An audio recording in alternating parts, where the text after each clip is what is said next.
अगली सुबह अहान और निधि सो रहे थे। अचानक बाहर बहुत ज्यादा शोर होने लगा, जिसे सुनकर अहान ने उठकर बालकनी में चला गया और बालकनी से नीचे देखा तो एकदम से हैरान हो गया। नीचे बहुत सारे लोग इकट्ठा हुए थे और उनके बीच मलिष्का पड़ी हुई थी। अहान जल्दी से नीचे चला गया। आदित्य, अंश, रोनित और ओजस भी वहां खड़े थे। अहान नीचे आते हुए बोला, ये सब क्या है? आदित्य उसे देखते हुए बोला, पता नहीं छोटे, समझ नहीं आ रहा इसकी ये हालत। अहान ने गार्ड को इशारा किया और बोला, सब मेहमानों को अंदर लेकर जाओ, और दूसरे गार्ड से बोला, इसे पीछे वाले फार्म हाउस में ले चलो। वंश डॉक्टर को फोन करो। सब अपने अपने काम पर लग गए। कुलदीप जी वहां आते हुए बोले, ये अचानक यहाँ कैसे आ गई? अहान, ये तो पता नहीं पापा, लेकिन इतनी सिक्योरिटी होने के बावजूद इसका आना कुछ तो गड़बड़ है। कोई बात नहीं, आप सब जाए, मैं देख लूंगा सब। आदित्य वहां टेंशन में खड़ा था। मलिष्का का इस वक्त आना उसे बिल्कुल पसंद नहीं आया था। अभी तो परी की गलतफहमी दूर की थी और अब इसका आना कहीं उनके रिश्ते पर असर ना करे। अहान ने आदित्य को देखा और बोला, रिलैक्स भाई, सब हो जाएगा, आप सिर्फ आपकी शादी और भाभी पर ध्यान दो, बाकी मैं देख लूंगा। आदित्य ने उसे देखा और बोला, क्या क्या देखेगा? तू पहले से इतना परेशान है और क्या चाहता है? अहान उसे देखते हुए बोला, आपकी खुशी। आदित्य मायूस होकर बोला, वही तो करते आया है तू छोटे, बस सबकी चिंता रहती है, कभी खुद के बारे में भी तो सोच। अहान, मेरे बारे में क्या सोचना भाई, मेरे लिए है ना मेरी बच्ची, वो साथ है तो सब कुछ मेरे पास है, उसका होना मेरे लिए बहुत मायने रखता है। आदित्य ने उसके कंधे को थपथपाया और वहां से चला गया। अहान ने अंश को देखते हुए कहा, जैस्मिन पर नजर रखो और रोनित पता करो ये मोहमाया अचानक यहाँ कैसी आई। कल वो आए, आज ये आई। ध्यान रखना कहीं कुछ गड़बड़ ना हो। अहान की बात सुनकर उन दोनों ने अपनी गर्दन हाँ में हिला दी। ओजस अहान को देखते हुए बोला, इसकी हालत देख तो लग रहा है अगर ये सब प्लान है तो यहाँ पुलिस जरूर आएगी। अहान ने अपने माथे को उंगली से सहलाया और बोला, सब प्लान किया हुआ है, सब कुछ। ओजस, आप जाकर फ्रेश हो जाए, मैं हूँ यहाँ। अहान, नहीं इसकी जरूरत नहीं, तुम इसके बीच मत पड़ो यहाँ, जबकि जान की बाजी लगी है। तुम बाहर जाओ और सब पर नजर रखो, खासकर भाभी और निधि पर, बाकी मैं देख लेता हूँ और उसे मेरे गार्ड्स देख लेंगे। ओजस ने हाँ में गर्दन हिला दी और वहां से चला गया। उसके जाने के बाद वहां पर 4 गार्ड्स आए और मलिष्का पर नजर रखने लगे। इधर निधि चैन से सो रही थी। कुछ देर बाद अहान कमरे में आया और निधि को चैन से सोता देख कुछ देर उसके पास बैठा रहा। फिर उसे डेविल स्माइल दी और निधि को अपने गोद में उठाकर बाथरूम में लेकर चला गया। उसने एक नज़र निधि को देखा और उसे सीधा बाथटब में गिरा दिया। एक झपाक की आवाज के साथ बाथटब का पानी बाहर आया और निधि हड़बड़ाते हुए अपनी आंखें खोलकर बोली, बचाओ, बचाओ, बचाओ। अहान उसे ऐसे देख जोर जोर से हंसने लगा। निधि के कान में जब अहान के हंसने की आवाज आई, निधि ने अपनी आंखें खोल दी और अहान को देख गुस्से में बोली, यू सडू, मैं आपको छोड़ूंगी नहीं। आपकी हिम्मत कैसे हुई मेरे साथ ऐसा करने की? निधि का गुस्से से भरा चेहरा देख अहान उसके साथ बाथटब में उतर गया और उसे अपने ऊपर खींचते हुए बोला, मैंने तुम्हें कितनी आवाज लगाई पर तुम मिनी कुंभकर्ण जैसी उठ ही नहीं रही थी, इसलिए मैंने तुम्हें बाथटब में डाल दिया। निधि ने अहान को मारते हुए कहा, झूठ, आप झूठ बोल रहे हैं, आपने मुझे नहीं उठाया, आप झूठ बोल रहे हैं। अरे वाह, तुम्हारे पास दिमाग भी है, मुझे तो पता ही नहीं था। अहान ने निधि का मजाक उड़ाते हुए कहा। निधि उसकी बात सुनकर बुरी तरह से चीख गई और उसके कंधे पर अपने नाखून गड़ाते हुए बोली, आप मेरा मजाक बना रहे हैं, जाए, मैं आपसे बात नहीं करूंगी, आप बहुत बुरे हैं। अहान उसे अपने ऊपर खींचते हुए अपनी सेडेक्टिव आवाज में बोला, निधि, तुम ना। उसकी ऐसी आवाज सुनकर निधि भी मदहोश हो रही थी। उसने भी मदहोशी से अहान को देखते हुए कहा, मैं ना क्या सडू। अहान उसे अपनी तरफ खींचकर उसके आंखों में देखते हुए हुस्की वॉइस में बोला, तुम ना, पहले ब्रश करो, मुंह से बदबू आ रही है। ये कहकर अहान जोर जोर से हंसने लगा और फिर से निधि को पानी में धकेल दिया। अहान की बात सुनकर निधि गुस्से से उसे देखने लगी। अचानक उसकी आंखें नम हो गई और वो बाथटब से उठते हुए बोली, आप बहुत बुरे हैं, बहुत बुरे, मैं आपसे बिल्कुल बात नहीं करूंगी। निधि मुंह फुलाकर गुस्से से बाथरूम की दूसरी साइड गई और ब्रश करने लगी। अहान उसे बाथटब में बैठे हुए देख रहा था। उसने निधि को देखते हुए कहा, मेरी फुलदेवी, मेरा ब्रश और जरा कोलगेट तो पास करना। निधि ने गुस्से से उसके ऊपर ब्रश और कोलगेट फेंकते हुए कहा, अब बिल्कुल मुंह मत लगाना वरना मुंह तोड़ दूंगी आपका। अहान उसे ग्लास से देखते हुए बोला, इतना हॉट पानी क्यों यूज कर रही हो, देखो तो कुछ नहीं दिख रहा। अहान की बात सुनकर निधि चिल्लाते हुए बोली, एक नंबर के बेशर्म और उससे भी ज्यादा बेशर्म से बेशर्म है आप, शर्म नाम की कोई चीज ही नहीं है। अहान उसे देखते हुए बोला, स्वीटी पाई, तुम पूरी की पूरी मेरी हो, तुम्हें चाहे कैसे भी देखूं ये हक सिर्फ मेरा है, समझी। निधि अपने ऊपर टावल लपेटकर बाथटब की तरफ देखते हुए बोली, कुछ नहीं समझी मैं, अब आइए आपको बताती हूँ निधि क्या चीज है। आहान उसे जाते देख चिल्लाकर बोला, पता है तुम वो शेरनी हो जो कहीं पर भी अटैक करने चली जाती हो। आहान की बात सुनकर निधि ने उसे बुरी तरह से घूर कर देखा और अपना पैर पटकते हुए बोली, कालिया नाग फूस फूस। निधि की बात सुनकर आहान उसे देख अपनी डरावनी आवाज में बोला, no Nidhi, I am a true devil. Nidhi ने उसे मुंह बनाकर देखा और वहां से चली गई। उसके जाने के बाद आहान हल्का सा हंस दिया और कुछ देर बाद टब के सिरहाने अपना सर टिकाकर लेटा रहा। निधि खुद से बड़बड़ाते हुए क्लोजेट में चली गई और अपने लिए लाए कपड़े निकालकर वो रेडी होने लगी। उसने येलो कलर का टॉप और प्लाजो पहना था और उसके ऊपर गोल्डन कलर का जैकेट पहना हुआ था। बालों की चोटी बनाकर उस पर फ्लावर लगाए और हल्का मेकअप करके आज उसने अपनी मांग भरी पर छुपाई नहीं। निधि पूरी तरीके से रेडी होकर खुद को आईने में चेक कर रही थी, तभी पीछे से आहान आया और अपने कपड़े पहनने लगा। निधि ने उसे इग्नोर किया और कमरे में चली गई। आहान ने अपना सर हिलाया और निधि को आवाज लगाते हुए बोला, स्वीटी पाई सुनो। निधि कमरे के अंदर से ही चिल्लाकर बोली, कुछ नहीं सुनना मुझे। आहान, बाहर मिली ना तो छोड़ूंगा नहीं। निधि, जाए, आपसे कौन डरता है। आहान, पता है ना मैं कौन हूँ। निधि मुंह बनाकर बोली, बिना जहर वाला नाग जो बस फूस फूस करता है। आहान रेडी होकर बाहर आया पर तब तक निधि कमरे से बाहर जा चुकी थी। आहान ने अपना फ़ोन लिया और कमरे को लॉक करके अपने फ़ोन को लैपटॉप से कनेक्ट करते हुए उस पर कुछ करने लगा। निधि नीचे आए तो देखा सब परी को नीचे लेकर आ गए थे। एक साइड परी के लिए सोफा सजाया था और एक साइड आदित्य के लिए, दोनों सोफे पर बैठे हुए थे। आदित्य वहां बैठा जरूर था पर उसका दिल अजीब से कश्मकश से घिरा हुआ था। सुबह से मल्होत्रा फैमिली परेशान थी। मलिश्का ऐसे घर के बाहर मिलना उनके लिए किसी अनहोनी का आभास था। नैना जी सबके सामने खुद को नॉर्मल बता रही थी पर असल में वो अंदर से घबराई हुई थी। अजीब सा डर उनके मन में बैठा हुआ था। उन्होंने निधि को देखते हुए कहा, निधि बेटा, आहान कहाँ है। निधि मुंह बनाकर बोली, तैयार हो रहे हैं। नैना जी, ठीक है, तुम परी को देखो, मैं अभी आए। निधि, जी माँ। निधि वहां से परी के पास चली गई। निधि को देख परी बोली, एक दिन भी उनके बिना रह नहीं सकती, रात को गायब हो गई। निधि उसे देखकर झेपते हुए बोली, वो बस उनसे बात करने गई थी और मेरी आंख लग गई। ईशा उसे छेड़ते हुए बोली, चल झूठी। निधि उसे मारते हुए बोली, तू चुप कर। सबकी मस्ती चल रही थी। इसी बीच जैस्मिन निधि पर आंखें गड़ाए बैठी हुई थी। थोड़ी देर बाद वहां आहान, अंश और रोनित भी आ जाते हैं। वहां पर हल्दी की सेरेमनी स्टार्ट हो गई थी। सब परी और आदित्य को हल्दी लगा रहे थे। हल्दी लगाने के बाद सबने आदित्य और परी को बहुत सारी हल्दी लगाई और साथ में एक दूसरे को भी। आहान इन सबसे दूर था। निधि जब उसे देखा वो चुपके से अपने हाथों में बहुत सारी हल्दी लेकर आहान के पास गई और उसे देखने लगी। आहान उसे अपने सामने देख एक आईब्रो ऊपर चढ़ाकर देखने लगा। ये देख निधि ने अपनी बत्ती सी चमकाई और उसके पूरे चेहरे पर हल्दी लगा दी। आह्वान को एक पल को समझ ही नहीं आया उसके साथ क्या हुआ। जब उसे रियलाइज हुआ तब तक निधि उसे हल्दी लगाकर उसे बहुत ज़्यादा चिढ़ाकर वहां से भाग गई। ये देख आहान का मुंह अजीब सा हो गया। उसने अपने हाथ को चेहरे पर रखा और निधि को देख डेविल स्माइल करने लगा। फिर वहां से दूसरी तरफ जाने लगा। तभी उसके सामने जैस्मिन आ गई। ये देख आहान ने उसे इग्नोर किया और वहां से चला गया। जैस्मिन ने अपने हाथों की मुठियां बनाई और बोली, बहुत अकड़ाई है तुम में, आज की रात रुक जाओ, फिर जिस इज्जत की तुम इतनी डींगे हाँक रहे हो ना, सब उतर जाएगी। अंश जो कुछ दूरी पर खड़ा उसे ही देख रहा था। उसने जल्दी से किसी को फ़ोन किया और कुछ बातें करते हुए साइड में चला गया। आहान निधि को ढूंढ रहा था पर वो लड़की यहाँ से वहाँ भाग रही थी। आहान ने एल नौकर को इशारा किया और कुछ बोलकर बैकयार्ड में चला गया। निधि अभी भी आहान का चेहरा याद करके है रही थी। उसे बड़ा मजा आया था। आहान को हल्दी लगाते समय उसने खुद से बड़बड़ाते हुए कहा, सुबह से परेशान कर रहे थे ना, मेरा बदला पूरा हुआ, ब्रश नहीं किया एंड ब्ला ब्ला, खडूस कही गए। तभी निधि के पास एक नौकर आया और निधि को देखते हुए अपना सर झुकाकर बोला, छोटी मैडम, आपके भाई आपको पीछे बैकयार्ड में बुला रहे हैं, बोले जरूरी बात करनी है। निधि ने अपना सर हिलाया और नौकर को जाने का बोलकर खुद उठकर बैकयार्ड की तरफ चली गई।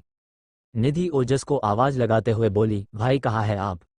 निधि ने बस इतना कहा था कि एक झपाक की आवाज के साथ उसके ऊपर हल्दी का पानी आ गिरा और निधि एकदम से घबरा गई।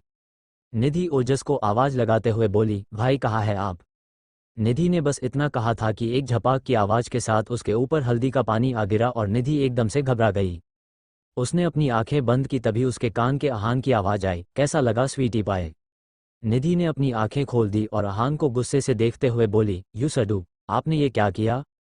आहान पिलर से टिक कर खड़ा हो गया और निधि को देखते हुए बोला, तुम्हें हल्दी हल्दी खेलने का बड़ा शौक चढ़ा था ना, पूरा कर दिया, खेलो अब हल्दी हल्दी।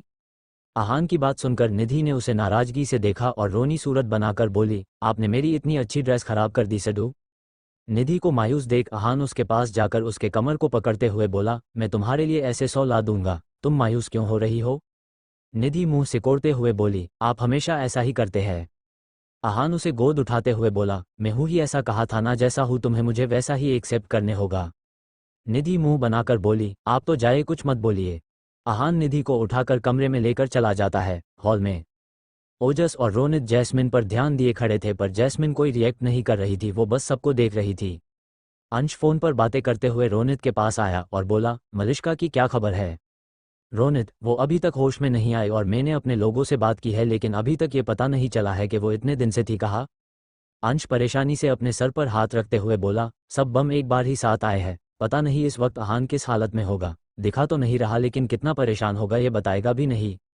रोनित, मुझे तो डर लग रहा है, कहीं भाभी उसे गलत ना समझे वरना प्रॉब्लम हो जाएगी। अंश हल्का सा मुस्कुराते हुए बोला, उस डेविल ने अपनी सेटिंग पहले ही क्लियर करके रखी है। रोनित कंफ्यूज होकर बोला, मतलब मुझे कुछ समझ नहीं आया। अंश आहान की कमरे की तरफ देखते हुए बोला, उसने भाभी को बता दिया कि वो भाभी से प्यार करता है। रोनित हैरान होकर बोला, लेकिन उसने तो बहुत कुछ प्लान किया था, फिर ये सब क्यों? अगर वो इंतजार करता तो भाभी को गवा देता। जैस्मिन इतने शांत दिख रही है, लेकिन तुम्हें क्या लगता है उस दिन आहान ने जो उसके साथ किया था वो भूल गई होगी? मुझे तो नहीं लगता। अंश ने जैस्मिन को गहरी नज़रों से देखते हुए कहा तो रोनित भी कुछ सोचने लगा। ओजस उन सब की बातें सुनकर बोला, अगर बात बहुत ज़्यादा गंभीर है तो मैं इतना ही कहूँगा, आहान और निधि के बारे में किसी को कुछ पता नहीं चले। अंश अपनी गर्दन ना में हिलाते हुए बोला, बहुत कुछ पहले भी हो चुका है और जितने भी दुश्मन हैं सबको ये खबर पता है। सबसे बड़ी बात तो मैं आरोही ही वो कहा है, उसकी माँ जेल में है और वो इतनी शांत क्यों है? अंश की बात सुनकर रोनित ने माथे पर हाथ मारते हुए कहा, लगता है सब मिले हुए हैं। अंश गहरी सांस लेकर बोला, सब पर नजर रखी हुई है, लेकिन कहीं से भी कुछ पता नहीं चल रहा है, सब जैसे अपनी अपनी जगह पर ठहर गए हैं। बस ये मलिष्का के साथ क्या हुआ ये अभी तक समझ नहीं आया। ओजस, बहुत बड़ा गेम चल रहा है, लेकिन इसके पीछे है कौन ये पता लगाना होगा। अंश और रोनित भी गहरी सोच में डूब चुके थे। तभी वहां दादाजी आए और अंश को देखते हुए बोले, ओए खोते दी पुत्र, वो अगदू कहाँ है और वो लड़की यहाँ कैसे आई? दादाजी की बात सुनकर अंश ने दादाजी को देखते हुए कहा, वो यहाँ कैसे आई ये तो हमें भी पता नहीं है, लेकिन बहुत जल्द पता चल जाएगा। दादाजी आप टेंशन मत लीजिए। दादाजी उसे देखते हुए निधि के दादाजी के पास चले गए। पलक घूमते हुए ओजस के पास आई और ओजस को देखते हुए बोली, भाई, मेरे पास जो ड्रेस थी वो फट गई है और अब शाम को पहनने के लिए मेरे पास कुछ नहीं है, प्लीज़ मेरे साथ चलिए ना, मुझे ड्रेस लेनी है। ओजस उसे देखते हुए बोला, छोटी अभी अभी नहीं बच्ची, हम थोड़ी देर बाद चले जाएंगे। पलक जिद करते हुए बोली, भाई प्लीज़। पलक की बात सुनकर अंश जल्दी से बोला, तुम्हारे साथ रोनित चला जाएगा, उसे भी काम है उस तरफ। अंश की बात सुनकर पलक खुश हो गई। वही रोनित अंश को घूरते हुए बोला, मेरे पास टाइम नहीं, मैं अभी बिजी हूँ। रोनित की बात सुनकर पलक का चेहरा छोटा सा हो गया। अंश ने रोनित के हाथ में चिमटी काटी और बोला, इतना अच्छा मौका मिल रहा है, उसे तुम वेस्ट कर रहे हो, जाओ थोड़ा एंजॉय करो। रोनित अंश को आंखें दिखाते हुए बोला, अंश, तुम गलत वे में जा रहे हो। अंश उसे धकेलते हुए बोला, कुछ गलत नहीं जा रहा, तुम जाओ यार, वरना मैं किसी अच्छे बॉडीगार्ड को उसके साथ भेज दूंगा। अंश की बात सुनकर रोनित हड़बड़ाते हुए बोला, पागल हो गए हो क्या, जा रहा हूं ना। अंश उसे देख डेविल स्माइल करते हुए बोला, तो जाओ ना, मेरा मुंह क्या देख रहे हो? रोनित, देख लूंगा तुम्हें। अंश उसे जाने का इशारा करते हुए बोला, हाँ यही हूँ, बाद में आराम से देख लेना। रोनित ने उसे एक लुक दिया और पलक जो उन दोनों की खुसुर फुसुर सुनने की कोशिश कर रही थी, रोनित को अपने पास देखकर बोली, क्या है? रोनित उसे देख चीढ़ कर बोला, कुछ नहीं मोटी आंटी, चलो। रोनित की बात सुनकर पलक उसे चिढ़ाने वाली मुस्कान देते हुए बोली, चलिए वॉचमैन अंकल। पलक की बात सुनकर रोनित चीढ़ कर बोल, देखो तुम मुझे अंकल मत बोलो। पलक, तो आपने क्यों बोला? रोनित गाड़ी का दरवाजा खोलते हुए बोला, मैं तो बोलूंगा। पलक उसे घूरते हुए गाड़ी में बैठते हुए बोली, हाँ तो मैं भी बोलूंगी। रोनित ने उसे घूरा और बोला, चुप मेरे माते। पलक उसे प्यार से देखते हुए बोली, जो आपकी आज्ञा प्रभु। रोनित खिड़की के बाहर देखते हुए मुस्कुरा दिया और गाड़ी को आगे बढ़ा दिया। पूरे रास्ते उनकी नोकझोंक चालू ही थी। मल्होत्रा मैंशन। हल्दी होने के बाद सब फ्रेश होने कमरे में चले गए। आदित्य भी फ्रेश होकर अपने कमरे में चला गया, जहां इस वक्त निशा थी। आदित्य ने अंदर आते हुए कहा, क्या मैं अंदर आ सकता हूँ? निशा हंसते हुए बोली, आप तो पहले ही अंदर आ चुके हैं भाई। निशा की बात सुनकर आदित्य झेप गया। परी उसे हंसते हुए देखने लगी। ईशा ने दोनों को बारी बारी देखा और अपनी जगह से उठते हुए बोली, आप करिए अपना, कंटिन्यू, में हूँ बाहर। आदित्य अपना सर हिला देता है। ईशा दरवाजा बंद करके बाहर चली जाती है और एक साइड बैठकर अपना फ़ोन देखने लगती है। तभी वहाँ अंश आकर बैठ जाता है। अंश को देख ईशा वहाँ से उठने को होती है कि अंश उसका हाथ पकड़कर उसे नीचे बैठा देखा और बोलता है कुछ देर ठहर जाओ। उसकी बात सुनकर ईशा वही बैठ जाती है। दोनों के बीच खामोशी थी। तभी वहाँ साउंड सिस्टम से कैनेट डीजे वाले के फ़ोन पर सॉन्ग बजने लगा। पल भर ठहर जाओ दिल ये संभल जाए कैसे तुम्हें रोका करूं, मेरी तरफ आता हर गम फिसल जाए आंखों में तुमको भरूं, बिन बोले बातें तुमसे करूं अगर तुम साथ हो, ओ अगर तुम साथ हो। गाना सुनते ही अंश और ईशा की नज़रें आपस में मिल गई। अंश बस ईशा के आंखों में देखे जा रहा था जो खुद को रोने से रोक रही थी, लेकिन उसका चेहरा और आंखें साफ बता रही थी जैसे वो अपना हाले दिल बयां कर रही हो। बहती रहती नहर नदियां सी तेरी दुनिया में मेरी दुनिया है, तेरी चाहतों में मैं ढल जाती हूँ तेरी आदतों में अगर तुम साथ हो। तेरी नज़रों में है तेरे सपने तेरे सपनों में है नाराज़ी। मुझे लगता है कि बातें दिल की होती लफ्ज़ों की धोखेबाजी। तुम साथ हो या ना हो क्या फ़र्क है, बेदर्द थी ज़िंदगी बेदर्द है अगर तुम साथ हो, अगर तुम साथ हो। ईशा ने अपना मुंह फेर लिया और उसके आंखों से एक कतरा आंसू उसके गालों पर लुढ़कते हुए उसके गालों को भिगोने लगा। पल के झपकते हैं दिन ये निकल जाए बैठी बैठी भागी फिरूं, मेरी तरफ आता हर गम फिसल जाए आंखों में तुमको भरूं, बिन बोले बातें तुमसे करूं अगर तुम साथ हो, ओ अगर तुम साथ हो। तेरी नज़रों में है तेरे सपनों में है नाराज़ी। मुझे लगता है कि बातें दिल की होती लफ्ज़ों की धोखेबाजी। तुम साथ हो या ना हो क्या फ़र्क है, बेदर्द थी ज़िंदगी बेदर्द है अगर तुम साथ हो। दिल ये संभल जाए अगर तुम साथ हो, हर गम फिसल जाए अगर तुम साथ हो, दिन ये निकल जाए अगर तुम साथ हो, हर गम फिसल जाए। गाना खत्म होने तक अंश बस ईशा को ही देख रहा था। को उसे बहुत कुछ बताना चाहता था पर शायद उसके पास वो शब्द नहीं थे जो उसे इस वक्त ईशा को बताने चाहिए थे। उसे एहसास था कि वो ईशा को चाहता है और ये भी पता था कि ईशा उसे पसंद करती है, लेकिन ऐसी कौन सी वजह है कि ईशा उसे इनकार कर रही है, वो क्यों उससे दूर जाना चाहती है। अंश मन ही मन जैसे ईशा से सवाल कर रहा था पर शायद उसके सवालों के जवाब उसके दिल के पास नहीं थे, वो सिर्फ ईशा के पास थे। दोनों भी बहुत देर तक वहां बैठे हुए थे पर बोल कुछ नहीं रहे थे। आदित्य का कमरा। आदित्य दरवाजा लॉक करके परी के पास आया। परी का चेहरा आज बहुत खिल रहा था। प्रेगनेंसी का असर तो उसके चेहरे पर कब से था पर अब हल्दी का रंग भी उसके चेहरे को और खूबसूरत बना रहा था। परी ने उसे देखते हुए कहा, आप यहाँ क्या कर रहे हैं, किसने देख लिया तो। आदित्य उसके खूबसूरत से चेहरे को प्यार से देखते हुए बोला, तो क्या हुआ, हम पहले से मैरिड है। परी उसकी बात सुनकर कुछ नहीं बोली और शर्मा कर नीचे देखने लगी। आदित्य का उसे ऐसे प्यार से देखना उसे बहुत अजीब सी बेचैनी से घिरी हुई थी। आदित्य उसका ऐसा शर्मात हुआ चेहरा देख उसके माथे को चूम लिया, वो उसे देखने लगा। आदित्य के इस छुवन से परी के चेहरे पर मुस्कुराहट आ गई। आदित्य बहुत कम उससे प्यार जाता था पर जब भी उसे प्यार से छूता था उसे बहुत सुकून मिलता था। आदित्य ने परी को देखा और बोला, क्या मैं अपने बेबी से बात कर सकता हूँ कुछ देर, बहुत मिस कर रहा हूँ। आदित्य की बात सुनकर परी उसे देखते हुए बोली, बस बेबी को ही मिस किया। उसका मासूम सा चेहरा देख आदित्य हंसते हुए बोला, नहीं बेबी के मम्मा को भी मिस किया। आदित्य की बात सुनकर परी शर्मा गई। आदित्य ने उसे बेड पर आराम से लेटाया और उसके टी शर्ट को हल्का सा ऊपर करके उसके पेट पर किस कर लिया। आदित्य के ऐसे छूने से परी सिहर गई। उसकी पकड़ बेडशीट पर कस गई। वही आदित्य इन सबसे बेखबर अपने बच्चे को महसूस कर रहा था। वो परी के पेट पर कान लगाकर उस बच्चे की धड़कनें सुन रहा था, जिससे उसके चेहरे पर सुकून भरी मुस्कान आ रही थी पर परी उसके चेहरे को गौर से देख रही थी। दोनों भी खूबसूरत से एहसास में डूबे हुए थे कि अचानक किसी ने दरवाजे पर नॉक किया, जिससे परी और आदित्य दोनों ही हड़बड़ा गए। दोनों भी खूबसूरत से एहसास में डूबे हुए थे कि अचानक किसी ने दरवाजे पर नॉक किया, जिससे परी और आदित्य दोनों ही हड़बड़ा गए। आदित्य जल्दी से अपनी जगह से उठ गया और परी के कपड़े ठीक करके दरवाजा खोलने के लिए चला गया। परी अपने सीने पर हाथ रखकर 2-3 गहरी सांसें ली और खुद को शांत करते हुए ठीक से बैठ गई।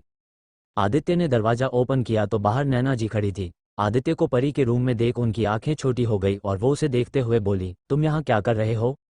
नैना जी की पूछने पर आदित्य एकदम से झेप गया। उसे समझ नहीं आया वो नैना जी के सवाल का क्या जवाब दे। उसे चुप देख नैना जी बोली, चुप क्यों हो, बोलो कुछ। आदित्य ने पीछे मुड़कर एक नज़र परी को देखा और फिर नैना जी को देखते हुए बोला, कुछ नहीं माँ, बस परी को देखने आया था कि वो ठीक है कि नहीं। नैना जी उसकी बात सुनकर आदित्य को एक साइड करते हुए बोली, क्या हुआ मेरी बच्ची को। परी को देखते हुए नैना जी बोली, तुम ठीक तो हो बेटा। परी अपना सर हाँ में हिलाते हुए बोली, हाँ माँ हम ठीक है। नैना जी, ठीक है फिर तुम थोड़ी देर आराम करो, अभी 4 बज रहे हैं, 6 बजे नीचे आना है। परी, माँ हम टाइम से रेडी हो जाएंगे, लेकिन निधि कहाँ है, वो हल्दी के बाद से मुझे दिखी ही नहीं। नैना जी, आहान के साथ होगी। मैं उसे भेज देती हूँ, तुम आराम करो, और ये तुम्हारे लिए लड्डू लेकर आई थी, भूख लगे तो खा लेना। परी, जी माँ। नैना जी आदित्य को आंखें दिखाकर वहां से चली गई। तो आदित्य ने परी को देखा और बोला, बस कल का दिन। आदित्य कमरे से बाहर चला गया। उसके जाते ही ईशा कमरे में आ गई। आदित्य जाकर अंश के पास बैठ गया और बातें करने लगा।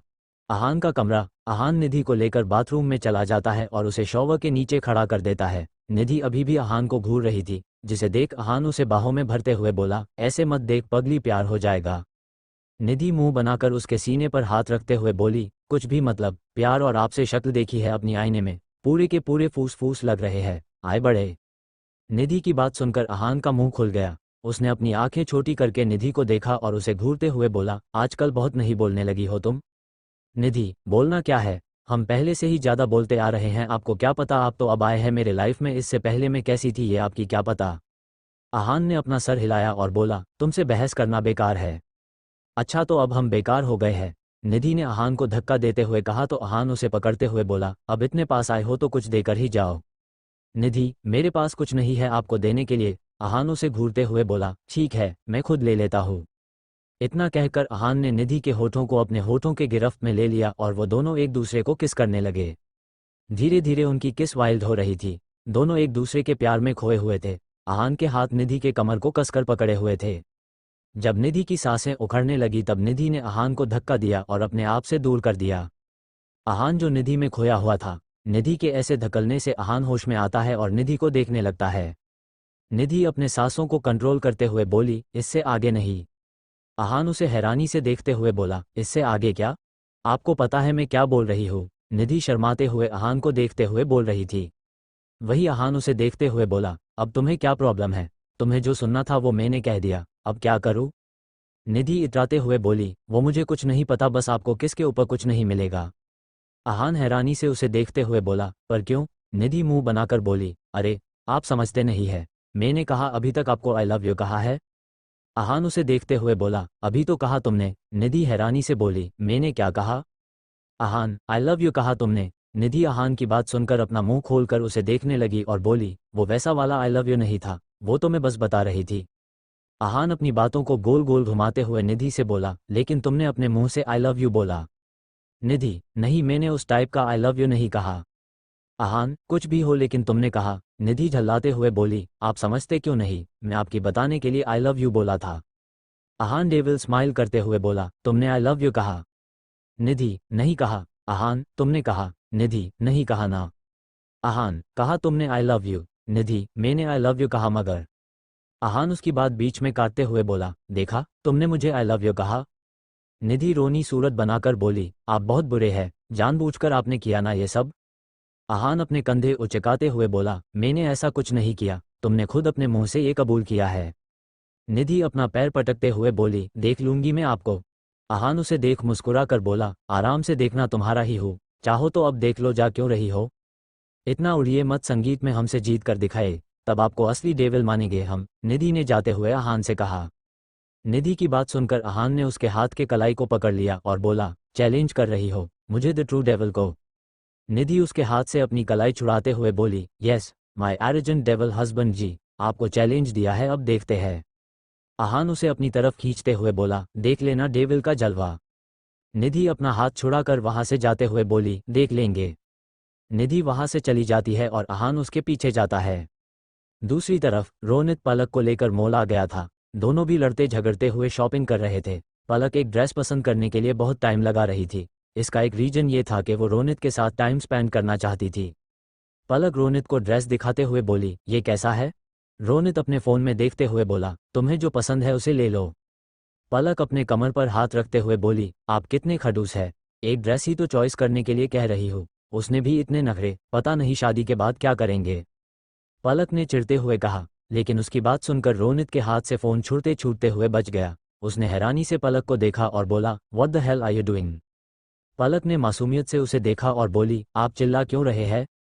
रोनित उसे घूरते हुए बोला, क्या बकवास कर रही थी तुम? पलक ड्रेस देखते हुए बोली, कुछ नहीं। रोनित ने उसे देखा और फिर अपने फ़ोन में देखने लगा। पलक ने 2 से 3 ड्रेस सिलेक्ट किए और उन्हें लेकर चेंजिंग रूम में चली गई। उसी वक्त रोनित अपने फ़ोन पर देख रहा था, उसे किसी का धक्का लगा। जिससे रोनित के साथ साथ जो शख्स रोनित से टकराया था उसका और रोनित का फ़ोन नीचे फर्श पर गिर गया।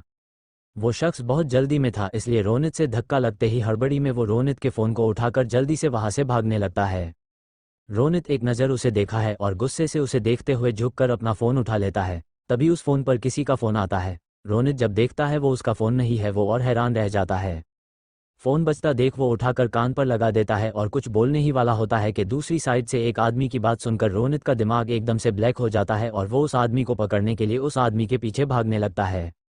वो आदमी आगे जाकर रुक गया था क्योंकि उसे सिक्योरिटी गार्ड ने रोक दिया था, जिसे देख रोनित चिल्लाकर बोलता है, उसे पकड़ कर रखो, भागना नहीं चाहिए। रोनित की बात सुनकर वो आदमी गार्ड से छूटने के लिए झटपटाने लगता है, लेकिन गार्ड्स ने उसे नहीं छोड़ा। रोनित उसके पास जाकर अपने फ़ोन को उसके फ़ोन से छीन कर बोला, किस काम के लिए भेजा था तुम्हें, कौन हो तुम, सच सच बताना। वो आदमी रोनित को देखते हुए बोला, क्यों बताऊं और तुम हो कौन, मैं तुम्हें नहीं जानता, मेरा फ़ोन गलती से तुम्हारे पास आया था, उसे मुझे वापस दो, मुझे जाना है। रोनित उस आदमी के मुंह पर जोर से मुक्का मारता है और गुस्से से उसकी कॉलर पकड़ते हुए बोलता है, सच बता क्या किया है तुमने, और ये फ़ोन किसका आया था तुम्हें, क्या प्लान बना रहे हो, बताओ जल्दी। वो आदमी हंसते हुए अपने मुंह से आए खून को पोंछते हुए बोला, मेरा काम तो हो गया, अब तुम अपना देखो, जिस बारे में तुम सोच भी नहीं रहे हो ऐसा गेम शुरू हो चुका है। देखते हैं इस बार तुम किस हद तक अपने दोस्त को बचा पाते हो, कहीं उसे बचाते बचाते तुम्हारी लंका ना लग जाए बेटा। रोनित उसकी बात सुनकर गुस्से से उसके मुंह पर 2-3 पंच मारते हुए बोला, उसकी चिंता तुम मत करो, बस इतना बातें क्या किया तुमने अंदर। वो आदमी हंसते हुए बोला, उसके बारे में तुम सोचो ना, मुझे क्यों पूछ रहे हो। रोनित को उस पर बहुत गुस्सा आ रहा था। वो आदमी कुछ बताने को तैयार नहीं था। रोनित अपने फ़ोन से गार्ड को फ़ोन करता है और वहाँ आने के लिए कहता है। वो आदमी अभी भी हंस रहा था। रोनित को समझ नहीं आ रहा था वो क्यों हंस रहा है। वो बस उसे घूरे जा रहा था और उस आदमी का फ़ोन का लॉक खोलने का ट्राई कर रहा था। जब काफ़ी देर तक नहीं खुला तो रोनित ने अहान को फ़ोन कर दिया। दूसरी तरफ से अहान ने फ़ोन उठाकर कहा, कहाँ हो तुम। रोनित, वो सब छोड़ो, ये बताओ भाभी के डैड की मौत कैसी हुई थी। अहान, ये बात मैंने तुमसे पता करने के लिए कहा था ना, तुम मुझे ही क्या पूछ रहे हो।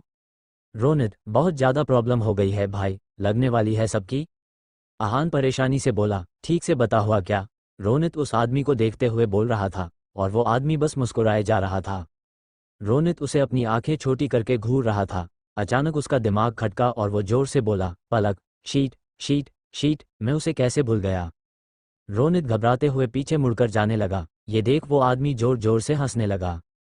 रोनित ने उसे देखा तक नहीं और भागते हुए आगे चला गया। जैसे ही वो आगे गया सामना का नज़ारा देख उसके कदम अपनी जगह पर जम से गए। रोनित घबराते हुए पीछे मुड़कर जाने लगा। ये देख वो आदमी जोर जोर से हंसने लगा।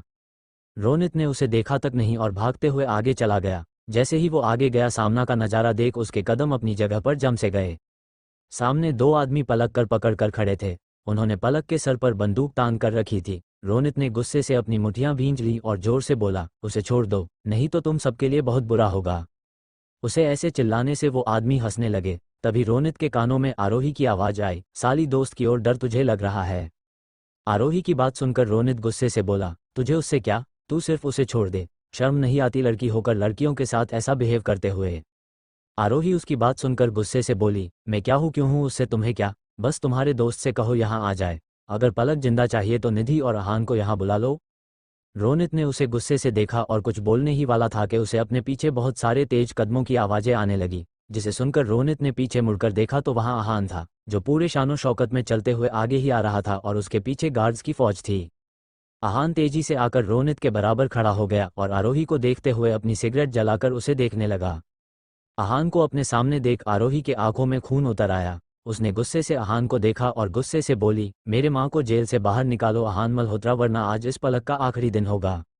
अहान ने आराम से सिगार के कश लगाते हुए कहा, तुम्हारे माँ को बाहर निकालना है तो जाओ वकील के पास, आराम से निकाल लेना, तुम्हारी इतनी पहचान है क्या, तुम अपने माँ को जेल से आज़ाद नहीं कर सकती, अफसोस। आरोही ने गुस्से से अहान को देखा और बोली, तुम्हें क्या लगता है मैं तुमसे डर गई। नहीं अहान मल्होत्रा, ये आरोही मिश्रा इतनी कमज़ोर नहीं है, या तो ये पलक मरेगी, नहीं तो निधि, उसे तो मारे बिना मैं इस दुनिया से जाने नहीं वाली हूँ। अहान ने उसे कोई जवाब नहीं दिया, वो बस सिगरेट के लंबे लंबे कश भर रहा था। उसे इतना शांत देख आरोही को थोड़ी घबराहट हो रही थी। वो हिम्मत करके उसके सामने खड़ी जरूर थी पर अब उसकी हालत खराब हो रही थी। थोड़ी देर शांति के बाद अहान बोला, क्या हुआ मिस मिश्रा, फट गई, जिसके दम पर इतना उड़ रही हो, क्या तुमने सोचा है अगर उसने यैन वक्त पर तुम्हारा साथ छोड़ दिया तो, फिर तो निधि भी हाथ से गई और पलक भी। फिर तुझे कौन बचाएगा? सोचा था तुझे बड़ी फुर्सत से गायब करवा दूंगा, लेकिन लगता है तुम्हें मेरी फुर्सत रास नहीं आ रही। चलो कोई बात नहीं, तैयार हो जाओ इस दुनिया को अलविदा कहने के लिए। आहान की बात सुनकर आरोही के हाथ पैर ठंडे पड़ गए। उसने अपने माथे पर आए पसीने को महसूस किया और वहां से भागने का सोचा। आहान आराम से उसे देख रहा था। चारों तरफ उसके गार्ड्स फैले हुए थे। रोनित भी अब रिलैक्स फील कर रहा था। ऐसा नहीं था कि वो पलक को बचा नहीं सकता था, लेकिन वहां खड़ा हर एक इंसान उनके काम का था, इसलिए वो इतनी बड़ी रिस्क नहीं लेना चाहता था। आहान ने पलक को देखते हुए कहा, पता है तुम्हारी ये बहन, इसने स्वीटी पाई के साथ क्या किया था? नहीं पता होगा। इसके मरने से पहले तुम्हें बता देता हूँ। निधि तो कुछ कहने से रही। इसके माँ ने और इसने निधि के प्रॉपर्टी पर कब्जा कर लिया है। जो प्रॉपर्टी निधि के माँ के नाम पर थी उसका वारिस निधि है। उन्होंने उस पर हक जमा कर निधि को दर दर की ठोकरें खाने के लिए मजबूर कर दिया था। हर महीने भिख की तरह उसे कुछ पैसे देती थी। ये उसे मारती थी, उसे टचर्स करती थी, उसे मारने के लिए नए नए बहाने ढूंढती थी। पूरी रात इसके कारण निधि जंगल में बीता चुकी है और जब हमें मिली बस उसकी कुछ ही सांसें चल रही थी। कहते कहते आहान के चेहरे पर गुस्से की लकीरें आ गई थी। उसकी आंखें लाल हो चुकी थी। वो ये सब बता जरूर पलक को रहा था, लेकिन उसका मेन इंटेंस तो ये था कि वो आरोही को उसके किए गुनाह को लिस्ट बता रहा था। उसके जहन में जो गुस्सा भरा था उसे बाहर निकलने के लिए खुद को उकसा रहा था। आज वो उस लड़की को सच में खत्म कर देना चाहता था। किसी के बोझ तले उसे नहीं रहना था। उसके जिंदगी में मौजूद कचरे को उसे बाहर निकाल कर फेंक देना था। वही पलक ने जब आहान की बात सुनी, उसके चेहरे पर गुस्से की लकीरें आ गई। आंखों में आंसू लिए वो अपनी खूनी नजरों से आरोही को देखने लगी। आरोही पलक को देख थोड़ा सा घबरा गई थी, क्योंकि उसे पता था जितनी निधि शांत थी उसके उलट पलक का गुस्सा बहुत ज्यादा था। निधि को जब तक कोई उकसा ना दे तब तक वो किसी पर गुस्सा नहीं निकलती थी, लेकिन पलक वो अलग थी। जो उसके दिल में आए वो उसके मुंह पर रहता था। पलक ने गुस्से से अपने पास खड़े आदमी के कमर पर जोर से मुक्का मारा और तेजी से आरोही के तरफ जाकर उसके बालों को कसकर पकड़कर उसके मुंह पर जोरदार पंच मार दिया। पलक के वार से आरोही का पूरा शरीर हिल गया। उसे दिन में तारे नजर आने लगे। पलक इतने पर ही नहीं रुकी। उसने आरोही को और 2-4 झन्नाटेदार थप्पड़ जड़ दिए। फिर आरोही का जबड़ा कसकर पकड़ते हुए बोली, जहरीली नागिन, तुझे आज मैं छोड़ूंगी नहीं। हिम्मत कैसे हुई तुम्हारी मेरे दी को इतनी तकलीफ देने की? आज तुझे मार मार कर तेरा सारा जहर निकाल लूंगी। ये कहकर पलक ने आरोही को बहुत पीटा। थोड़ी देर बाद आरोही ही अधमली हालत में जमीन पर पड़ी हुई थी। वो कहाँ से सूज गई थी ये उसे खुद पता नहीं था। रोनित मुंह पर हाथ रखे अपनी आंखें बड़ी बड़ी करके पलक को देख रहा था। वही आहान का रिएक्शन भी कुछ ऐसी ही था, बस उसका मुंह बंद था और हाथ में पकड़ी सिगार जलकर कप की नीचे गिर गई थी। पलक ने उसे देखा और तेजी से एक शॉप के अंदर घुस गई। थोड़ी देर बाद वो भागते हुए आरोही के पास आए और उसके पकड़ कर बैठा दिया। सब उसे ही देख रहे थे। एक गार्ड उसका वीडियो बना रहा था। उसे पलक बड़ी एंटरटेनिंग लग रही थी। पलक ने अपने हाथ में लाया ब्लेड देखा और उससे उसने आरोही के बाल उसके सर से अलग कर दिए। रोनित जो मुंह खोल कर खड़ा था, उसके हाथ अपने आप सर पर चले गए। सब लोगों को इतना बड़ा झटका लगा था कि सब रिएक्ट करना ही भूल गए थे। पलक ने आरोही को पूरा टकला कर दिया था और उसका फोटो निकालकर उसे दिखाते हुए बोली, 10 नंबर पर आए है तू, बड़ी अच्छी लग रही है। उसकी आवाज़ सुनकर जैसे सब होश में आ गए थे। आहान ने अपना सर झटका और डेविल स्माइल लिए बोला, अच्छी फाइट कर लेती हो। क्यों ना करूँ जीजू, ब्लैक बेल्ट हूँ, ऊपर से एक पुलिस वाले की बहन भी हूँ, इसलिए सेफ्टी के लिए सीख लिया है। क्या पता कब कहाँ किसी धोने में काम आ जाए। पलक ने अपने हाथ झाड़ते हुए कहा तो आहान ने धीरे से अपनी गर्दन हिला दी और बोला, ड्रेस खरीद ली तुमने? पलक बुरा सा मुंह बनाकर बोली, नहीं ना जीजू, ट्राई करने गई थी तो ये टकली मुझे यहाँ लेकर आ गई। आहान ने उसे देखते हुए कहा, जाओ तुम रोनित के साथ चली जाओ, मैं किसी से कहकर तुम्हारे लिए ड्रेस भेज दूंगा। पलक ने खुश होकर आहान को देखते हुए कहा, आप बहुत अच्छे हैं जीजू, दी की तो लॉटरी लग गई, अब बस मेरी लाग जाए तो लाइफ बन जाएगी। इतना कहकर पलक पीछे मुड़ गई। लेकिन ये क्या, रोनित वहां से गायब था। पलक ने रोनी सूरत बनाकर आहान को देखा और बोली, जीजू, वो भाग गया। आहान ने गार्ड को इशारा किया और बोला, तुम जाओ, ये तुम्हें छोड़ देगा।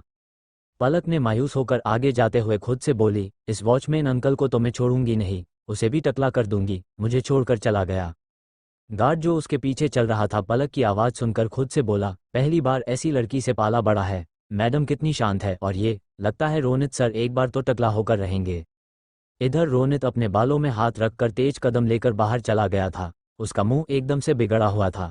उसने जल्दी से गाड़ी का दरवाजा खोला और गाड़ी में बैठते हुए बोला, हे भगवान, किस मुसीबत को गले में डालने जा रहे थे आप? कितनी शांत दिखती है, लेकिन है आग का गोला, सीधा टकला कर दिया। नहीं रोनित बेटा, दूर रह, तू दूर रह, क्या पता बिना बाल के भी वो तुझे रोज टकला करती फिरे। क्या तबीयत से पीटा उसे, कहीं अगला नंबर तेरा ही ना लग जाए। रोनित वहां से सीधा मल्होत्रा मेंशन चला गया। वो अब भी सदमे में था, जिससे बाहर निकलने का उसका कोई इरादा नहीं था। आहान ने आरोही को देखा और गार्ड से बोला, इसे ले जाओ और कुछ दिन अच्छे से मेहमान नवाजी कर लेना। मैं शादी के बाद आकर इसे देख लूंगा। आई होप मुझे कोई भी डिसअपॉइंट नहीं करेगा।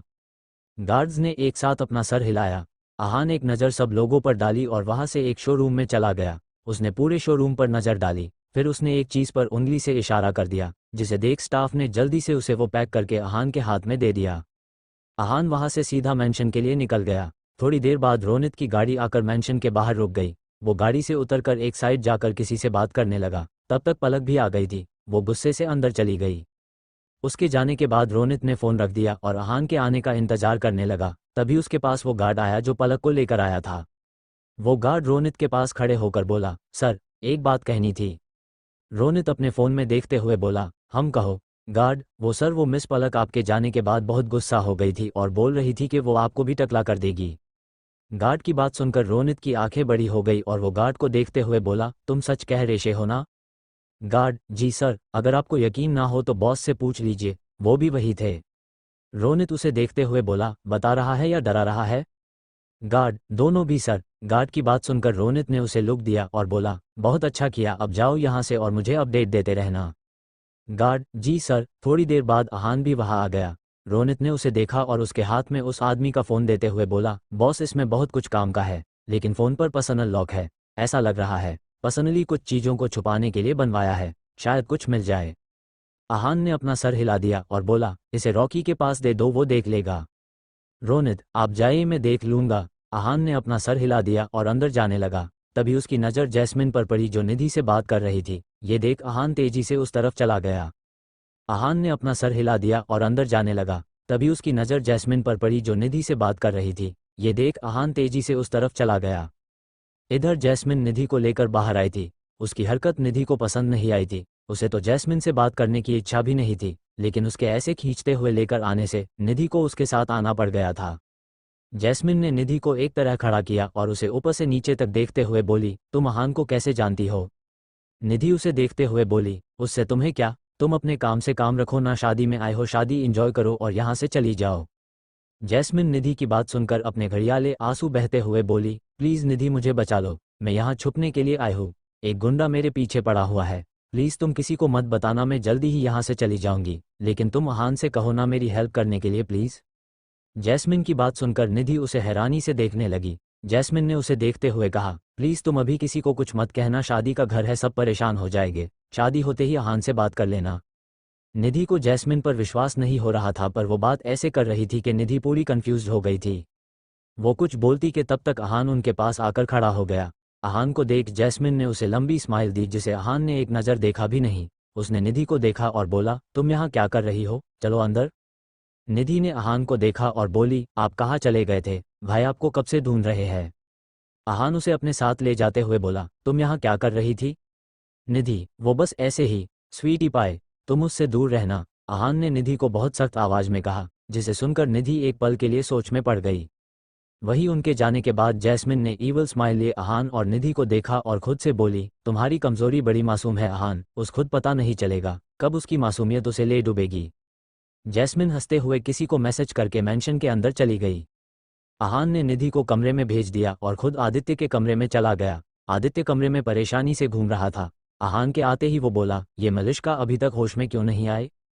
उसकी बात सुनकर आहान बोला, ये तो मुझे भी नहीं पता भाई, डॉक्टर कह रही थी कि उसके साथ किसी ने जोर जबरदस्ती की है और कुछ ड्रग्स भी, जिस कारण उसे अभी तक बेहोशी छाई हुई है। आदित्य परेशानी से चहलकदमी करते हुए बोला, बहुत बड़ी गड़बड़ लग रही है मुझे छोटे, इतने दिन से तो ये गायब थी और अचानक आए भी तो हमारे घर ही। आहान भाई, आप शादी पर ध्यान दीजिए, बालों सब मैं देख रहा हूँ, एक बार शांति से शादी हो जाए फिर सबको देखता हूँ। आदित्य ने अपना सर हिलाया और बोला, ठीक है तुम जाओ, रेडी हो जाओ, मैं भी रेडी हो जाता हूँ। आहान ने अपना सर हिला दिया और कमरे में चला गया। निधि कमरे में रेडी हो रही थी। आहान ने आकर उसे पीछे से गले लिया और उसके कमर पर अपनी बाहों को मजबूत करके उसके कंधे पर अपना सर रख दिया। वही निधि आहान को ऐसे देखकर बोली, क्या हुआ आपको? मुझे कुछ नहीं हुआ है, बस मन किया इसलिए तुम्हें गले लग गया। अब वाइफ को गले लगाने के लिए भी परमिशन लेनी पड़ेगी क्या? आहान ने निधि के कान में धीरे से कहा तो निधि ने आईने में उसे देखा। आहान भी उसे ही देख रहा था। निधि ने उसके आंखों में देखते हुए कहा, क्या आप किसी बात को लेकर टेंशन में है क्या? निधि की बात सुनकर अहान हल्के से मुस्कुराकर उसे देखते हुए बोला, क्या बात है स्वीटी पाई, बहुत जानने लगी हो मुझे, इरादा क्या है? निधि उसके तरफ घूमते हुए बोली, इरादा तो बहुत कुछ करने का है, लेकिन उससे पहले आपसे एक बात कहनी है। अहान उसे अपनी तरफ घुमाकर उसके कमर को पकड़ते हुए बोला, कहो क्या कहना चाहती हो? निधि, वो जैस्मिन अच्छी लड़की है क्या? अहान, क्यों क्या हुआ? निधि, अरे बताइए ना, मैं उसे ज़्यादा तो जानता नहीं हूँ लेकिन मुझे पता नहीं है, लेकिन बस इतना दिमाग में रख लो उससे दूर रहना। निधि, और अहान कुछ सोच कर बोला, मुझे ईशा के बारे में जानना था निधि। अहान को सीरियस देख निधि ने उसे देखते हुए पूछा, क्यों, क्या हुआ है जो आप मेरे इशू के बारे में पूछ रहे हैं? अहान उसके छोटे से दिमाग पर टैप करते हुए बोला, बात कुछ नहीं, बस पूछ रहा था, वो मुझे बहुत डिस्टर्ब लग रही थी, कुछ हुआ है क्या? अहान की बात सुनकर निधि मायूस होकर बोली, बहुत बड़ी बात है, उसकी फैमिली इतनी अच्छी नहीं है, और बहुत सी बातें हैं जो उस चार दीवारी के अंदर दबी हुई है। अहान, क्या बात है स्वीटी पाई? निधि, अभी टाइम नहीं है सडू, बाद में आराम से बता दूंगी, अब आप जल्दी से रेडी हो जाए। अहान उसे पकड़ते हुए बोला, ठीक है, लेकिन अब तुमने मुझे सडू कहा ही है तो सडू की पनिशमेंट के लिए तैयार हो जाओ। इतना कहकर अहान ने निधि को दीवार से सटा दिया और उसके होठों पर होठ रख उसे डीपली किस करने लगा। निधि उसके गर्दन को कसकर पकड़ते हुए उसे पीछे खींच रही थी, पर अहान के सामने उसकी हिम्मत कम पड़ रही थी।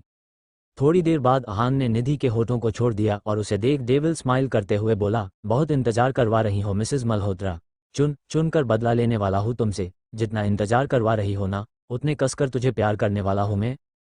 निधि अपनी उखड़ती सांसों को काबू में करते हुए बड़ी मुश्किल से बोली, डेविल, मैं आपको छोड़ूंगी नहीं। अहान उसे देख मुस्कुरा रहा था जैसे निधि को चिढ़ा रहा हो। उसकी हरकत देख निधि ने उसे गुस्से से देखा और उसके गर्दन को पकड़कर उसके गर्दन पर जोर से अपने दांत गड़ा दिए। उसके ऐसे छुवन से अहान अंदर तक हिल गया। उसके हाथ निधि के कमर पर कस गए। उसका दिल जो शांत था अब किसी रोलरकोस्टर की तरह भागने लगा। उसके माथे पर हल्का पसीना आने लगा। उसे अपना गला सूखता हुआ महसूस हुआ।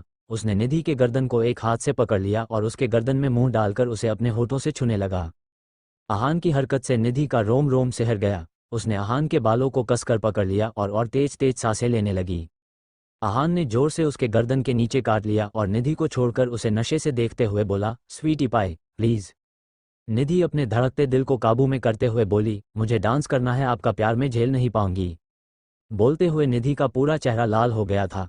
शर्म के मारे उसकी पलकें तक उठ नहीं रही थी। अहान ने उसे छोड़ दिया और तेज कदम लेकर बाथरूम में चला गया। उसके जाते ही निधि चेयर पर बैठ गई और लंबी लंबी सांसें लेते हुए खुद को शांत करने की कोशिश करने लगी। थोड़ी देर बाद जब निधि नॉर्मल हुई, उसने खुद को ठीक किया और सीधा नीचे जाकर किचन में चली गई। उसे किचन में जाता देख वहां बैठी एक लेडी बोली, ये लड़की कौन है? नैना जी से पूछना, बड़ी अच्छी लड़की है। उसके पास बैठी औरत बोली, उसे आने दे, फिर बात करते हैं। निधि किचन में आकर फ्रिज में से ठंडा पानी लेकर जल्दी जल्दी पीने लगी। उसका पूरा गला सूख गया था। शर्म के कारण उसका चेहरा लाल हो गया था। माथे पर हल्का पसीना था और गाल जैसे आग की तरह धधक रहे थे। पानी पीकर निधि ने खुद को रिलैक्स किया और बोली, हे भगवान, ये आदमी मेरे पास क्यों आता है? जब भी आता है हालत खराब कर देता है। इतना हैंडसम है कि खुद को रोकना मुश्किल हो जाता है, पर उसे कोई समझाए तब ना। उसे ऐसे अकेले बड़बड़ करते हुए देख पीछे से ईशा के साथ आ रही नैना जी बोली, क्या हुआ बेटा, तुम ठीक तो हो ना? और ये माथे पर पसीना, इतनी गर्मी लग रही है तो किचन में क्यों खड़ी हो तुम? जाओ हॉल में जाकर बैठ जाओ। निधि नैना जी की बात सुनकर एकदम से झेप गई और बोली, जी माँ। वही ईशा उसे शैतानी नज़रों से देख रही थी, जिसे देख निधि की हालत और ख़राब हो रही थी। वो जल्दी से वहां से बाहर जाते हुए बोली, मैं भाभी को देख कर आती हूँ। नैना जी ने अपना सर हिला दिया। ये देख निधि जल्दी से जाने लगी। तभी ईशा ने उसका हाथ पकड़ लिया और उसके पीछे चलते हुए बोली, क्या बात है निधि, तुम इतनी कश्मीरी सेब क्यों बनी घूम रही है? एकदम लाल लाल हो गई है तू। निधि उसकी बात सुनकर चिढ़ते हुए बोली, कुछ भी मत बोल, तू वो किचन में खड़ी थी इसलिए। ईशा उसके कंधे पर हाथ रखते हुए बोली, कोई बात नहीं, चल मत बता। निधि उसके हाथ को पकड़ते हुए बोली, बहुत मजा आ रहा है तुम्हें मुझे चिढ़ाने में, पूरा दिन वो अब्दू परेशान करते हैं और अब तुम लगी पड़ी हो। ईशा उसे हल्का सा धक्का देते हुए बोली, क्या बात है निधि, मैडम को लव हो रहा है? निधि शर्माते हुए, हो रहा है नहीं, हो गया है। निधि की बात सुनकर ईशा खुश हो गई और उसे देखते हुए बोली, तो बता दिया तुमने जीजू को? निधि, नहीं, लेकिन उन्होंने मुझे प्रपोज कर दिया है। निधि की बात सुनकर ईशा और खुश हो गई और बोली, तो तू किस कमबख्त का इंतजार कर रही हो? निधि, माँ बोल रही थी उनका बर्थडे आ रहा है, तो सोचा तभी उन्हें सरप्राइज दे दूँ। ईशा, अच्छा आइडिया है, मैं तेरे लिए बहुत खुश हूँ। निधि एनार उसे देखा और बोली, अब तू भी किसी को ढूंढ ले, अपने ग्रुप में अब तुम अकेली सिंगल हो। ईशा ने उसे कुछ नहीं कहा, बस मुस्कुरा दी। तभी उसकी नज़र अंश पर गई जो तन्वी से बात कर रहा था। हालांकि कि वहाँ उनका पूरा ग्रुप शामिल था, लेकिन फिर भी अंश को उसके साथ देख ईशा को बहुत बुरा लग रहा था। वो वहाँ खड़ी होकर उसे देख रही थी। निधि ने उसे देखा और बोली, चलो भाभी को लेकर आते हैं, ये पलक पता नहीं कहाँ चली गई है, दोपहर से दिख नहीं रही। बोलते हुए निधि आगे जा रही थी कि उसके सामने से रोनित चलते हुए आने लगा। उसे देख निधि ने उसे रोकते हुए कहा, रोनित भाई, क्या आपने पलक को कहीं पर देखा? पलक के इस नाम सुनकर रोनित एकदम से हड़बड़ा गया और जल्दी से बोला, नहीं भाभी, मुझे नहीं पता वो कहाँ पर है। इतना कहकर रोनित तेजी से वहां से भाग गया। वहीं निधि और ईशा उसे हैरानी से देखने लगी। दोनों ने अपना सर झटक दिया और परी को लेकर नीचे आ गई। उन्होंने परी को सोफे पर बैठा दिया। सब मेहमान हॉल में बैठे हुए थे, तभी अचानक हॉल की लाइट ऑफ हो गई। दोनों ने अपना सर झटक दिया और परी को लेकर नीचे आ गई। उन्होंने परी को सोफे पर बैठा दिया। सब मेहमान हॉल में बैठे हुए थे, तभी अचानक हॉल की लाइट ऑफ हो गई। लाइट ऑफ होने से सब हड़बड़ा गए और यहाँ वहाँ देखने लगे। परी ने निधि का हाथ कसकर पकड़ लिया और बोली, निधि ये सब क्या हो रहा है, मुझे बहुत डर लग रहा है। निधि ने उसका हाथ पकड़ते हुए कहा, आप डरिए मत भाभी, रुकिए मैं सडू को फ़ोन करती हूँ। तभी हॉल के बीच में स्पॉटलाइट पड़ी, जिससे सबकी नज़रें उस तरफ चली गई। जैसे ही सबने सामने देखा, उनकी आंखें बड़ी हो गई।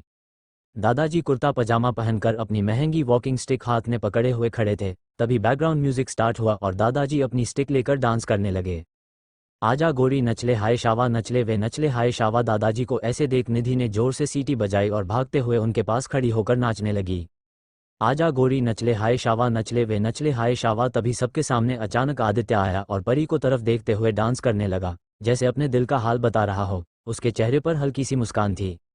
देखा तेनू पहली पहली बार वे होने लगा दिल बेकरार वे, रब्बा मैनू की हो गया दिल जानिए हाय मैनू की हो गया। आदित्य के रिएक्शन से परी एकदम से शर्मा गई। उसका एक हाथ अपने पेट पर चला गया और वो शर्माती घबराती हुए अपनी पलकें झुकाकर बैठी रही। ये देख निधि उसके पास चली गई और उसे अपनी जगह से उठाकर आदित्य के पास खड़ा कर दिया। आदित्य ने उसका हाथ पकड़ लिया और उसके झुके हुए पलकों को देखने लगा। उसने एक हाथ से परी की ठुड्डी पकड़ ली और उसके चेहरे को ऊपर उठाकर उसके आंखों में देखने लगा तो परी उसके आंखों में देखते हुए गाने के साथ गाने लगी। सुन के तेरी बातें सोने यार वे माही मैनू तेरे नाल प्यार वे, हाय मैं मर जावा दिल जानिए हाय मैं मर जावा। परी की बात सुनकर आदित्य के आंखों में चमक आ गई, उसके चेहरे पर बेशकीमती मुस्कान आ गई। ये देख परी ने शर्माते हुए अपना सर झुका लिया। निधि और दादाजी ने खुश होकर एक दूसरे को देखा और आदित्य परी के गोल गोल घूमते हुए अपने हाथ ऊपर करके नाचने लगे। से शावा शावा माहिया से शावा शावा माहिया से शावा शावा भांगड़ा से शावा शावा। निधि खुश होकर दादाजी के साथ नाच रही थी, वही सब उसे देख रहे थे। तभी अहान अंश के कंधे पर हाथ रखते हुए निधि को देखकर गाने लगा, जिससे सबकी नज़र उस पर चली गई। अब आजकल एरोजेंट डेवल स्वीट बने घूम रहे हैं तो ये होना तो लाजमी था। अहान बस प्यार से निधि को देख रहा था और निधि एक जगह पर खड़ी होकर उसे देख रही थी। अहान गाते हुए निधि के पास आया और अपने कुर्ते के स्लीव को ऊपर चढ़ाते हुए उसे देखने लगा। इन कदमों में सांसें वार दे, रब से भी ज़्यादा तुझे प्यार दे, रब्बा मेन्यू माफ़ करें, रब्बा खैरिया मेन्यू माफ़ करें। अहान अपनी लाइन बोलकर अपने एक कंधे से निधि को हल्का सा धक्का दे देता है, जिससे निधि अपने होश में आकर शर्माते हुए ईशा के पीछे छुप जाती है और अहान को देखते हुए आगे की लाइन गाती है, तुम तो मेरी जिंद मेरी जान वे, मेरी तू जमीन है आसमान वे, तुझ बिन मैं की करा, रब्बा खैरिया हाय वी मैं की करा। ईशा निधि को पकड़कर आगे धकेल देती है और सबके साथ वो भी डांस करने लगती है। इस बार सब डांस कर रहे थे। से शावा शावा माहिया से शावा शावा माहिया से शावा शावा भांगड़ा से शावा शावा। अहान उसे देखते हुए बोला, हम चैलेंज जीत गए मैडम। निधि ने अपना मुंह खोलकर उसे देखा और अपने कमर पर हाथ रखते हुए बड़े क्यूटली बोली, हाव अभी तो हमने शुरुआत भी नहीं की और आपने चैलेंज का रिजल्ट भी बता दिया। कुछ नहीं, डेविल से उम्मीद भी क्या कर सकते हैं। चलो अब हमारी बारी, आप सबके छक्के उड़ाने वाले हैं हम। इतना कहकर निधि ने अपने शर्ट की कॉलर ऊपर चढ़ा ली और डीजे वाले के पास चली गई। उसने उसके कान में कुछ कहा और एक बार फिर से लाइट ऑफ हो गई। थोड़ी देर बाद एक बार फिर से स्पॉटलाइट परी जहां बैठी थी वहां पड़ी। परी के एक साइड निधि बैठी और दूसरी साइड एक लड़का बैठा था, जो निधि को देखते हुए गए गए जा रहा था। उसने उठकर निधि को देखा और पहले उसके हाथ को उठाकर दिखाने लगी तो कभी लहंगा, बन्नों की मेहंदी क्या कहना, बन्नों का जोड़ा क्या कहना, बनने लगे हैं फूलों का गहना। उसने निधि के चेहरे को पकड़कर आंखों को देखा और उसके बल्लाया लेने लगी। बन्नों की आंखें कजरारी, बन्नों लगे सबसे प्यारी, बन्नों पे जाऊं मैं वारी वारी। तभी वहां और एक लड़का आ गया और निधि के कंधे पर हाथ रखते हुए बोला, हो बन्नों की सहेली रेशम की डोरी छुप छुप के शर्माए, देखे चोरी चोरी बन्नों की सहेली रेशम की डोरी छुप छुप के शर्माए। देखे चोरी चोरी दोनों निधि के पास आकर उसके दोनों गालों को चूमते हुए बोले, यह माने या ना माने मैं तो इस पे मर गया, ये लड़की, हाय अल्लाह, हाय हाय रे अल्लाह, ये लड़की, हाय अल्लाह, हाय हाय रे अल्लाह। उन दोनों को निधि के पास देख अहान आग बबूला हो गया। उसने गुस्से से निधि को देखा और आगे बढ़ने लगा। वैसे ही हॉल की लाइट जली और निधि भागते हुए अपने दादाजी के पास जाकर खड़ी होकर बोली, बाबुल की गलियां न चढ़ के जाना पागल दीवाना, इसको समझाना। बाबुल की गलियां न चढ़ के जाना पागल दीवाना, इसको समझाना। अहान गुस्से से निधि के पास आ गया और उसका हाथ पकड़कर उसे गुस्से से घूरने लगा। ये देख निधि ने उसका हाथ जोर से झटक दिया और वो दो लड़कों के पास जाकर खड़ा होकर अपने सर पर हाथ मारते हुए बोली, देखो जी देखो, ये तो मेरे पीछे पड़ गया, ये लड़का, हाय अल्लाह, हाय हाय रे अल्लाह, ये लड़का, हाय अल्लाह, हाय हाय रे अल्लाह। वो लड़के निधि के हाथ को पकड़कर उसे गोल गोल घुमाने लगे। अहान बस आग की तरह जलते हुए फिर से निधि के पास जाने लगा। उसकी हालत देख सबको बड़ी हंसी आ रही थी। अहान गुस्से से निधि के तरफ जाते हुए बोला, तुम लड़की दूर हो जाओ उन लड़कों से, इन्हें तो मैं। अंश और रोनित ने जाकर उसे पकड़ लिया। लैब कहे न कहे, बोलती है नज़र प्यार नहीं छुपता यार छुपाने से, प्यार नहीं छुपता यार छुपाने से। रूप घूंघट में हो तो सुहाना लगे, बात नहीं बनती यार बताने से।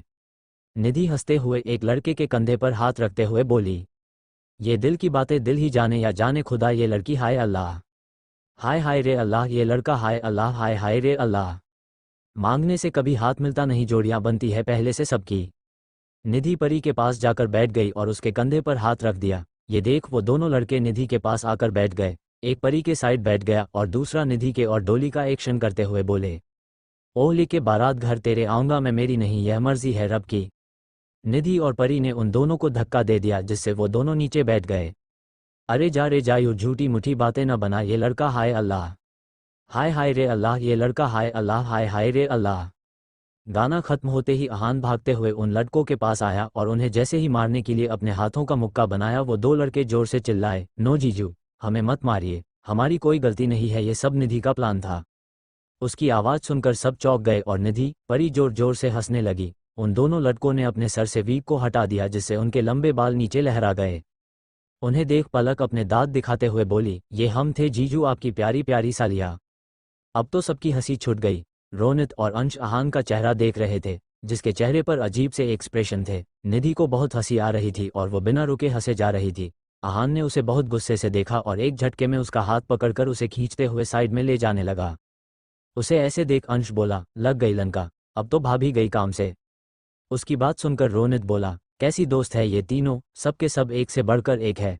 हे भगवान, मुझे तो आप इस लड़ाकू लड़की से दूर ही रखना, जैसे मिली है बस झटके ही दे रही है। सुबह वो सब किया और अब उस सदमे से बाहर भी नहीं निकल पाया था कि ये लड़की सीधा बॉम्ब फोड़कर चली गई।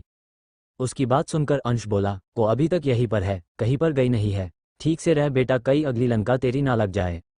रोनित पलक को देखते हुए बोला, मुझे क्या बोल रहे हो, अपनी वाली को देखो, इतने दिन से बेजान थी, आज अचानक लड़का बनकर आ गई। भाई जान भी अपने अंदर डाली और डाली तो डाली, लड़की फॉर्म से निकलकर सीधा लड़के के फॉर्म में आ गई। आदित्य उन्हें देखते हुए बोला, तुम दोनों चुप करो, मुझे तो टेंशन हो रही है, पता नहीं अहान इतने गुस्से में गया है। अंश ने आदित्य को देखते हुए कहा, भाई आप चील हो जाए, एक शेर तभी दहाड़ता है जब तक वो अपनी प्रजा के सामने होता है, जब वो अपने बीवी के सामने होता है वो अपने आप बैल बन जाता है। अंश की बात सुनकर रोनित बोला, वो इंसान होते हैं लेकिन ये तो डेविल है भाई, डेविल। अंश, काय का डेविल, तुम रॉन्ग जा रहे हो बेटा, वो ट्रू डेविल है, ट्रू डेविल। रोनित आदित्य को देखते हुए बोला, सोचो भाई, अगर आपका बेटा अपनी माँ और छोटी माँ की तरह बन गया तो। आदित्य उसे घूरते हुए बोला, चुप कर पागल आदमी, डरा क्या रहा है, मेरी बीवी बहुत शांत है। अंश और रोनित ने अपनी आंखें बड़ी की और आदित्य को देखते हुए बोले, सच में भाई। अंश और रोनित ने भाई जोर पर थोड़ा जोर देते हुए कहा तो आदित्य एकदम से हड़बड़ा गया। उसे ऐसे देख वो दोनों भी हंसने लगे। ये देख आदित्य मुंह बनाते हुए बोला, हाँ कभी कभी वाइल्ड हो जाती है, लेकिन वो अभी प्रेग्नेंट है ना, इसलिए। आदित्य और अंश रोनित अपने धुन में थे। वही जैस्मिन ने जब सबको देखा तो वो जल्दी से किचन में चली गई। थोड़ी देर बाद वो पानी का ग्लास लेकर परी के पास आ गई और परी को देखते हुए बोली, लो भाभी पानी पी लो, बहुत देर से बैठी है ना, आप गला सूख गया होगा आपका। जैस्मिन की बात सुनकर परी ने मुस्कुराकर उसके हाथ से ग्लास लेने के लिए अपना हाथ बढ़ा दिया, लेकिन वो ग्लास उसके हाथ से लेती इससे पहले ही किसी ने उस ग्लास को पकड़कर फेंक दिया। ग्लास टूटने की जोर से आवाज़ हुई जिससे सबका ध्यान उस तरफ चला गया। वही दूसरी तरह अहान गुस्से से निधि को लेकर अपने कमरे आ गया था। उसने जोर से दरवाज़ा बंद किया और निधि को लेकर बेड पर धक्का दे दिया। वही दूसरी तरह अहान गुस्से से निधि को लेकर अपने कमरे आ गया था। उसने जोर से दरवाज़ा बंद किया और निधि को लेकर बेड पर धक्का दे दिया। निधि जल्दी से ठीक से बैठ गई और आहान को देखने लगी। आहान ने उसके पैर को पकड़ लिया और अपनी तरफ जोर से खींच लिया, फिर निधि के आसपास अपने हाथ रखते हुए उसके आंखों में गुस्से से देखते हुए बोला, बहुत हंसी आ रही है ना तुम्हें? निधि उसकी भारी आवाज़ सुनकर घबरा गई और हकलाते हुए बोली, आप ऐसे डरा धमका नहीं सकते मुझे, आपकी गलती थी जो आपने गलत समझ लिया। आहान ने उसके गर्दन को पीछे से पकड़ लिया और उसके चेहरे को अपने चेहरे के एकदम नज़दीक करते हुए कहा, तुम ज़्यादा मत बोलो, तुमने ये सोच भी कैसे लिया? तुम्हें और कोई आइडिया नहीं मिला था जो ऐसे बेहुदा हरकत की? निधि बड़ी ढीठ बनते हुए बोली, आप चैलेंज हार गए हैं तो मुझ पर गुस्सा निकाल रहे हैं? आहान ने उसके होठों को काट लिया और बोला, चैलेंज वो तो पूरा हुआ भी नहीं, लेकिन तुमने डेविल को उकसाने की कोशिश भी कैसे की? निधि धीरे धीरे पीछे सरकते हुए बोली, आप तो जब देखो तब ऐसे ही होते हैं, आपको तो प्यार करना भी नहीं आता और बोलते हैं निधि आई लव यू, आए बड़े सडू कही के।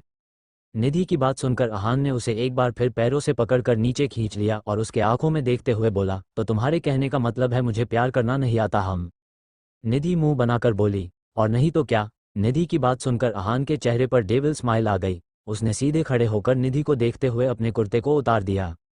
उसकी हरकत से निधि की आंखें एकदम से बड़ी हो गई। उसने आहान को घूरते हुए कहा, ये आप क्या कर रहे हैं? आहान निधि के ऊपर आते हुए बोला, अब वाइफ ने डिमांड की है तो उसे पूरा करना पड़ेगा ना स्वीटी पाए।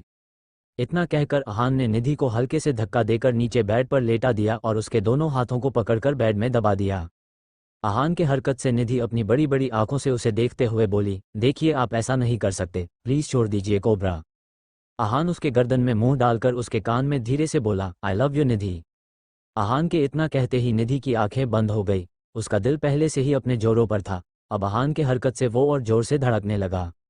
आहान उसे लेकर पलट गया और निधि को अपने ऊपर ले लेता है। निधि उसके सीने पर सर लेती है। दोनों के दिल तेजी से धड़क रहे थे। निधि ने उसके सीने पर सर रखते हुए कहा, क्या आप गुस्सा है मुझ पर? आहान उसके बालों को सहलाते हुए बोली, चाहकर भी तुम पर गुस्सा नहीं कर पाता स्वीटी पाई, पता नहीं तुम में ऐसा क्या है जो तुम्हारे पास आते ही सब भूल जाता हो। निधि उसकी बात सुनकर मुस्कुराते हुए बोली, निधि है ही चीज़ ऐसी। निधि की बात सुनकर आहान मुस्कुरा देता है और उसके माथे को चूमते हुए बोलता है, तुम्हारे दिल में क्या चल रहा है ये तो मुझे नहीं पता स्वीटी पाई, लेकिन तुम मेरे करीब आकर मुझे दूर करके बड़ा दर्द देती हो। आहान की बात सुनकर निधि अपना सर ऊपर करके उसे देखती है और उसके होठों को हल्का सा टच करके दूर होकर कहती है, ये दर्द मुझे देना अच्छा लगता है। उसकी बात सुनकर आहान उसे लेकर फिर से बेड पर पलट जाता है और उसके साइड में लेटकर अपने एक पैर से निधि को कडल करता है और अपने एक हाथ के हथेलियों पर अपना सर रखकर निधि को देखते हुए बोला, तेरा इश्क बड़ा तीखा मुझे तीखा अच्छा लगे, तेरे इश्क में दर्द बड़ा मुझे दर्द अच्छा लगे। तेरा इश्क बड़ा झूठा, तेरा इश्क बड़ा झूठा मुझे झूठा अच्छा लगे। तेरा इश्क बड़ा तीखा मुझे तीखा अच्छा लगे, तेरे इश्क में दर्द बड़ा मुझे दर्द अच्छा लगे। आहान की बात सुनकर निधि शर्माते हुए बोली, क्या चाहते हैं आप? आहान डेविल स्माइल लिए उसे देखते हुए बोला, तुम्हें चाहता हूं मैं। निधि अपनी पलकें झपकाकर बोली, लेकिन मैं अभी तैयार नहीं हूँ।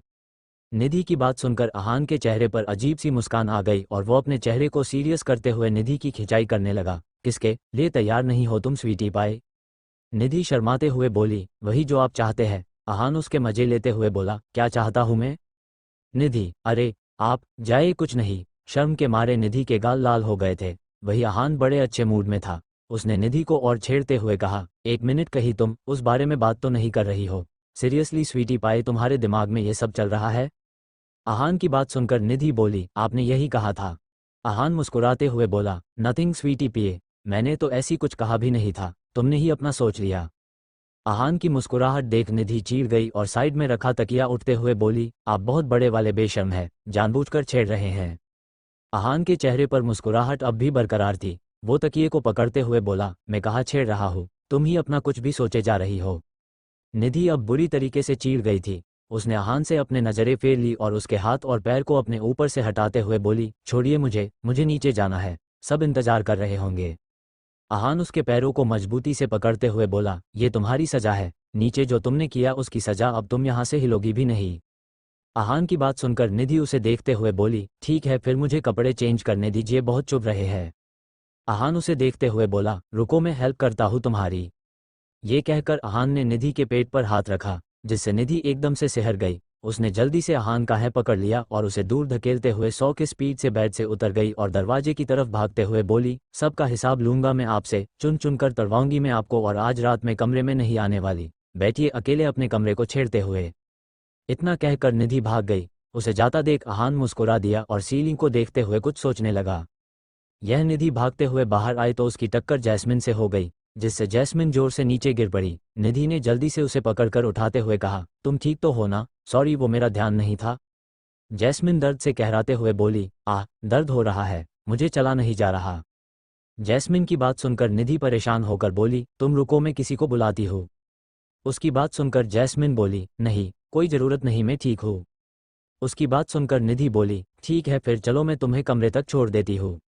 निधि की बात सुनकर जैस्मिन का मुंह अजीब सा हो गया। उसे लगा था कि निधि अहान को आवाज़ लगाएगी, उसे अहान के कमरे तक लेकर जाएगी, लेकिन निधि ने उसके उलट उसे कह दिया कि वो उसे कमरे तक छोड़ देगी।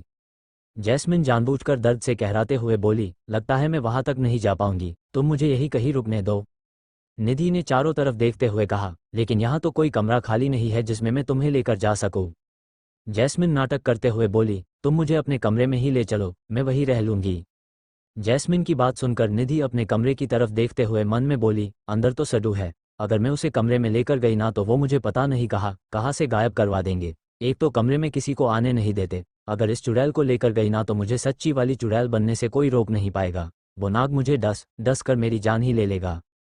निधि को साइड शांत देख जैस्मिन को बहुत गुस्सा आ रहा था। उसके पैर में बहुत दर्द हो रहा था और वो इतना अच्छा मौका हाथ से गंवाना नहीं चाहती थी।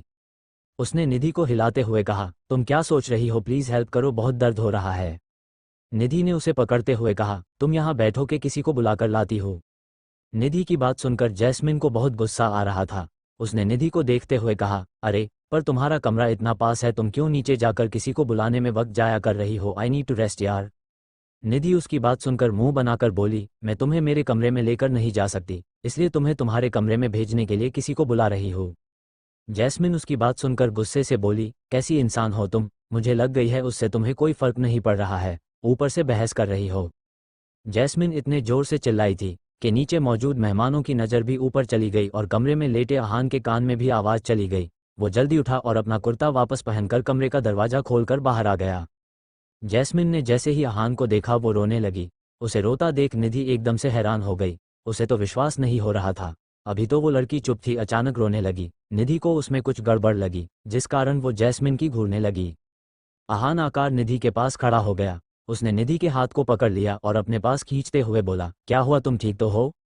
निधि अब भी जैस्मिन को घूर रही थी। वो अचानक जोर से बोली, कितनी झूठी है ये सडू, इसे गिरे हुए 10 मिनट हो गए तो इसने सिवाय कहराने के कुछ नहीं किया और आपको देखते ही रोने लगी। कितनी ड्रामेबाज है ये।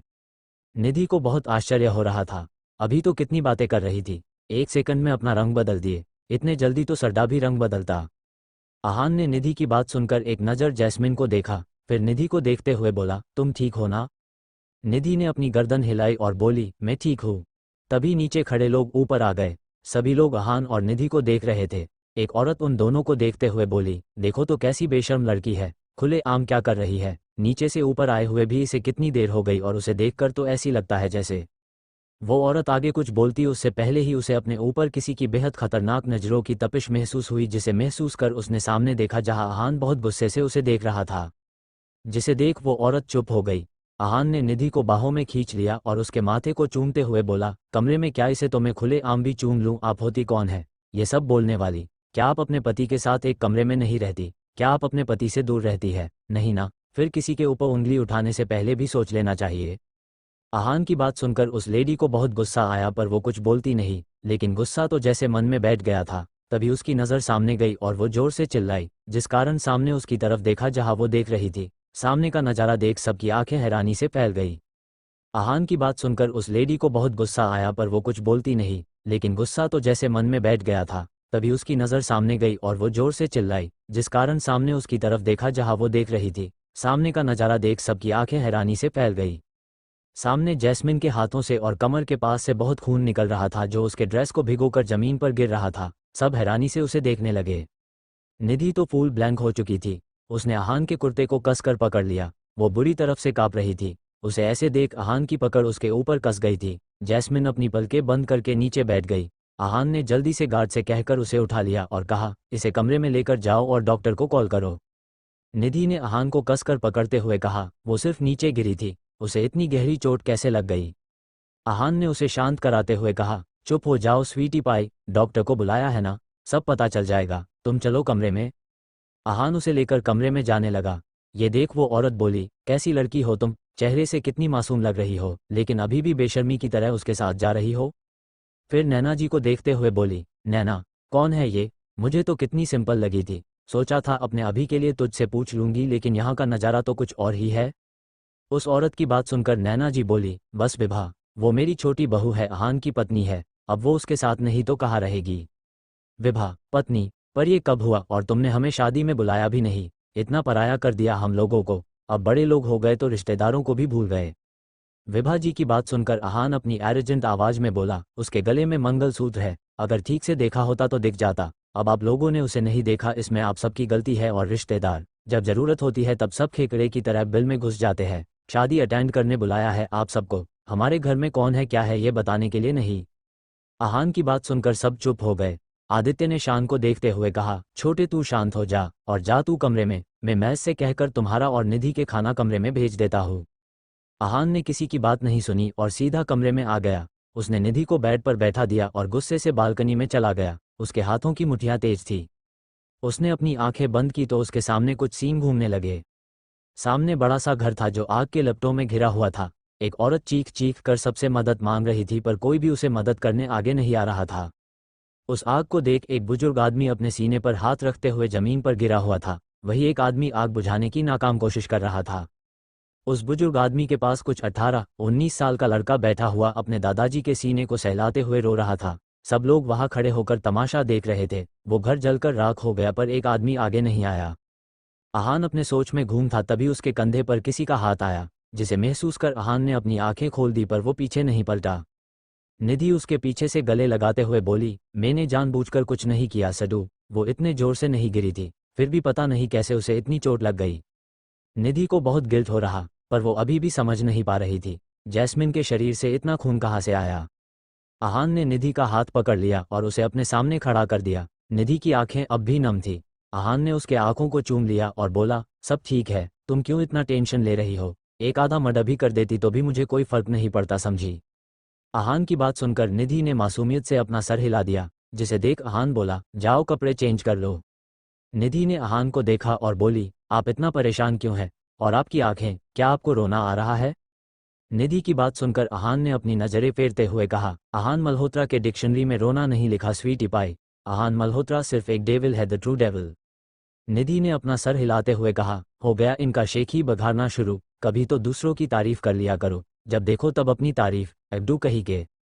निधि की बात सुनकर आहान बोला, अच्छा तो मैं अड्डू हूँ, मैंने कब तुम्हें अकड़ दिखाई, जरा बताना स्वीटी पाए। निधि धीरे से पीछे खिसक गई और वहां से भागते हुए बोली, आप पूरे के पूरे एरोगेंस से भरे हैं, अकड़ तो आप में अपने आप आ गई। निधि की बात सुनकर आहान उसके तरफ लपका, लेकिन वो निधि को पकड़ पता उससे पहले ही निधि वहां से सीधा बाथरूम में भाग गई। ये देख आहान ने उसे देखते हुए कहा, कहाँ तक भागोगी स्वीटी पाई, आना तो तुम्हें मेरे पास ही है। निधि के जाने के बाद आहान ने अपना कुर्ता उतारकर साइड में रख दिया और अपना लैपटॉप लेकर बैठ गया। थोड़ी देर बाद निधि बाथरूम से बाहर आई। उसने लूज टी शर्ट और नीचे बॉक्सर शॉर्ट्स पहना हुआ था। उसके लंबे घने बाल जिसमें से पानी टपक रहा था उसे को टॉवल से पोंछ रही थी। जब उसके हाथों में दर्द शुरू हुआ उसने टॉवल को साइड बास्केट में फेंक दिया। आहान ने जब उसे ऐसे देखा तो अपना लैपटॉप बंद करते हुए बोला, बाल क्यों सुखाए नहीं, तुमने बीमार होना है क्या। निधि ने अपने हाथ को दबाते हुए कहा, दर्द कर रहे हैं इसलिए छोड़ दिए। आहान अपनी जगह से उठ गया और ड्रेसिंग रूम में चला गया। थोड़ी देर बाद आहान अपने हाथ में ड्रायर लेकर आ गया और निधि को बेड पर ठीक से बैठा कर उसके बालों को सुखाने लगा। आहान की लंबी उंगलियां निधि के बालों में चल रही थी, जिससे निधि काफी रिलैक्स महसूस कर रही थी। उसने अपनी आंखें बंद की। आहान बहुत सावधानी से उसके बालों को ड्राई कर रहा था। थोड़ी देर बाद आहान ने ड्रायर बंद किया और निधि को देखते हुए बोला, हो गया। निधि वैसे ही अपना सर तकिया पर लैंड किया और आहान से बोली, थैंक्स सडू। आहान ने अपना सर हिलाया और बाथरूम में चला गया। थोड़ी देर बाद आहान बाहर आया और निधि के देखने लगा जो आधी नींद में जा चुकी थी, जिसे देख आहान ने अपना सर हिला दिया। तभी कमरे का दरवाजा किसी ने नॉक किया। आहान ने जाकर दरवाजा खोल दिया। बाहर सर्वेंट खाने की ट्रॉली लिए खड़ा था। आहान ने उसके हाथ ट्रॉली पकड़ ली और अपनी भारी आवाज में बोला, सबको खाना खाने के लिए दे देना। सर्वेंट ने अपना सर हिला दिया और वहां से चला गया। आहान ने दरवाजा लॉक किया और ट्रॉली लेकर सोफे के पास आ गया। उसने खाने को टेबल पर रखा और निधि के पास जाकर उसे उठाते हुए कहा, निधि उठ जाओ, पहले कुछ खा लो बाद में सो जाना। निधि कसमसाई और अपनी आंखें खोलकर बैठ गई। आहान ने उसे गोद में उठा लिया और सोफे पर बैठाते हुए अपने हाथों से उसे खिलाने लगा। निधि उसके हाथों से खाना खाते हुए मन में बोली, ये डेविल नाग कभी कभी बहुत स्वीट बन जाता है। खाना खाने के बाद निधि सोना चाहती थी, पर आहान ने उसे पकड़ लिया और कहा, थोड़ी देर चहलकदमी करो, ऐसे ही मत सो वरना सब ऊपर आ जाएगा। निधि में बेमन से 3-4 राउंड लगाए और सीधा जाकर बेड पर सो गई। आहान उसके पास आया और उसके बालों को सही करते हुए बोला, किसी के बारे में मत सोचो स्वीटी पाई, उसके लिए तुम्हारा पति है। आहान की बात सुनकर निधि ने उसके सीने पर अपना सर रख दिया और उसके कमर को पकड़कर सो गई। आहान काफी देर तक उसके बालों को सहला रहा था। थोड़ी देर बाद उसकी भी नींद लग गई। दूसरी तरफ आदित्य, ओजस, अंश और रोनित जैस्मिन के कमरे के बाहर खड़े थे। पलक जैस्मिन के पास थी। डॉक्टर ने जैस्मिन को चेक किया और बोली, इनके कमर में खिल लग गई है, जिससे बहुत गहरा जख्म हो गया है। मैंने पट्टी कर दी है, ये दवाई है, इसे इन्हें दे देना और कल नर्स आएगी जो इसकी ड्रेसिंग कर देगी। पलक ने अपना सर हिला दिया, जिसे देख वो डॉक्टर वहां से चली गई। उसके जाने के बाद सब लोग बैकयार्ड में जाकर बैठ गए। आदित्य ने ओजस को देखते हुए कहा, ओजस अब बताओ तुमने जैस्मिन के हाथ से ग्लास क्यों फेंक दिया? ओजस, मैंने उसे पानी में कुछ मिलाते हुए देखा था, इसलिए मैंने उसे फेंक दिया, पर समझ नहीं आया वो ग्लास चेंगे कैसे हो गया। कुछ देर पहले जब आहान निधि को लेकर कमरे में चला गया था, तब जैस्मिन ने परी को पानी ऑफर किया था, जिसे ओजस ने परी के लेने से पहले ही उस ग्लास को फेंक दिया था। उसकी हरकत से सब हैरत में पड़ गए थे। आदित्य जल्दी से आगे आते हुए बोला, ओजस ये तुमने क्या किया? अगर उसे चोट लग जाती तो? ओजस, इसने पानी में कुछ मिलाया है, इसलिए मैंने उसे फेंक दिया। आदित्य गुस्से से जैस्मिन को देखते हुए बोला, तुम्हारी हिम्मत कैसे हुई परी के साथ ऐसा कुछ करने की? आदित्य की बात सुनकर जैस्मिन रोने लगी और रोते हुए बोली, मैंने कुछ नहीं किया भाई, चाहे तो आप ग्लास चेक कर लीजिए, ये सिर्फ वाटर था। भाभी कब से यहाँ बैठी है, इसलिए मैंने उन्हें पानी दिया था। जैस्मिन की बात सुनकर आदित्य ने ग्लास की तरफ देखा और जल्दी से उसे चेक किया। उसमें किसी प्रकार की कोई मिलावट नहीं थी, लेकिन वो कैसे उस पर इतने आसानी से विश्वास रख ले। उसने ग्लास उठाकर रोनित को दिया। रोनित ने जल्दी से उस ग्लास को लिए और वहां से चला गया। सब शांति से वहां खड़े थे। जैस्मिन भी वही खड़ी थी, उसने अपना सर झुका कर रखा था। वही आदित्य परी के पास बैठा हुआ था। करीब आधे घंटे बाद रोनित वहां आया। उसने हाथ में एक फाइल थी। उसने आदित्य को देखते हुए कहा, रिपोर्ट क्लियर है भाई, वो सिर्फ वाटर था। उसकी बात सुनकर ओजस ने हैरानी से जैस्मिन को देखा, जो उसे देख भी नहीं रही थी। अचानक जैस्मिन रोने लगी और रोते हुए बोली, मैंने कहा था मैंने कुछ नहीं किया, लेकिन आप सब ने मुझ पर विश्वास नहीं किया। इतना बड़ा आरोप लगा दिया मुझ पर। मैं आहान से कसकर यहाँ से चली जाऊंगी। इतनी बेइज्जती होने के बाद मुझे यहाँ नहीं रहना। इतना कहकर जैस्मिन वहां से भाग गई और सीधा सीढ़ियां चढ़ते हुए आहान के कमरे की तरफ जाने लगी। ओजस ने आदित्य को देखा और बोला, मैंने अपनी आंखों से देखा था यार, वरना मैं ऐसा क्यों करता। आदित्य ने उसे आंखों से ही शांत रहने का इशारा किया, जिसे देख वो शांत हो गया। अभी का वक्त। रोनित ने ओजस को देखा और बोला, तूने सच कहा था, वो हमें भी पता है। वो बेवकूफ़ लड़की, उसे लगा हम भी उसकी तरह बेवकूफ़ है। पूरे घर में कैमरे लगे हुए हैं और शादी के वक्त भी आहान ने एक्स्ट्रा कैमरा लगाए हैं, जिन्हें ऑफ भी कर दिया तो उसका दूसरा कैमरा सब रिकॉर्ड कर लेगा। ओजस ने हैरानी से उसे देखा और बोला, सब पता होते हुए भी तुम लोग शांत क्यों हो? आदित्य, इन सब के पीछे जो इंसान है उसे ढूंढना है, उसके लिए ही ये सब हो रहा है। ग्रैंड शादी का कोई प्लान नहीं था, लेकिन इसके जरिए बहुत से लोग सामने आने वाले हैं, उसी के लिए ये सब हो रहा है। वरना छोटे को इतनी भीड़ भाड़ पसंद नहीं, वो कैसे कंट्रोल करके बैठा है। ओजस ने अपना सर हिलाया और बोला, आप भी मुझे सब बता दीजिए ताकि आपकी अच्छे से मदद कर सकूं। अंश ने हंसते हुए कहा, मदद तो आप कर लेंगे, लेकिन एक बात बताइए, क्या आप भी पलक की तरह ही अपनी केस हैंडल करते हैं? अंश की बात सुनकर रोनित का मुंह बन गया। वही ओजस हंसते हुए बोला, ऐसा कुछ नहीं है। वो बस जब गुस्सा होती है तो जो मन में आता है कर देती है। सबसे छोटी थी ना, इसलिए सबकी लाडली थी और बड़े भाई भी उसका पूरा साथ देते थे। और पलक ऐसी है, वैसे निधि भी कम नहीं है, वो बस किसी को हर्ट नहीं करना चाहती। पर जब गुस्सा होती फिर पूछो मत। आदित्य, चली बहुत बातें हो गई, बाकी सब बाद में। सब ने सर हिलाया और वहां से चले गए। रोनित आराम से अंगड़ाई लेकर जाने के लिए उठा और जैसे ही पीछे पलट गया, उसकी शक्ल बिल्कुल किसी छोटे बच्चे जैसी हो गई। उसके सामने पलक गुस्से से खड़ी थी और रोनित को घूर रही थी।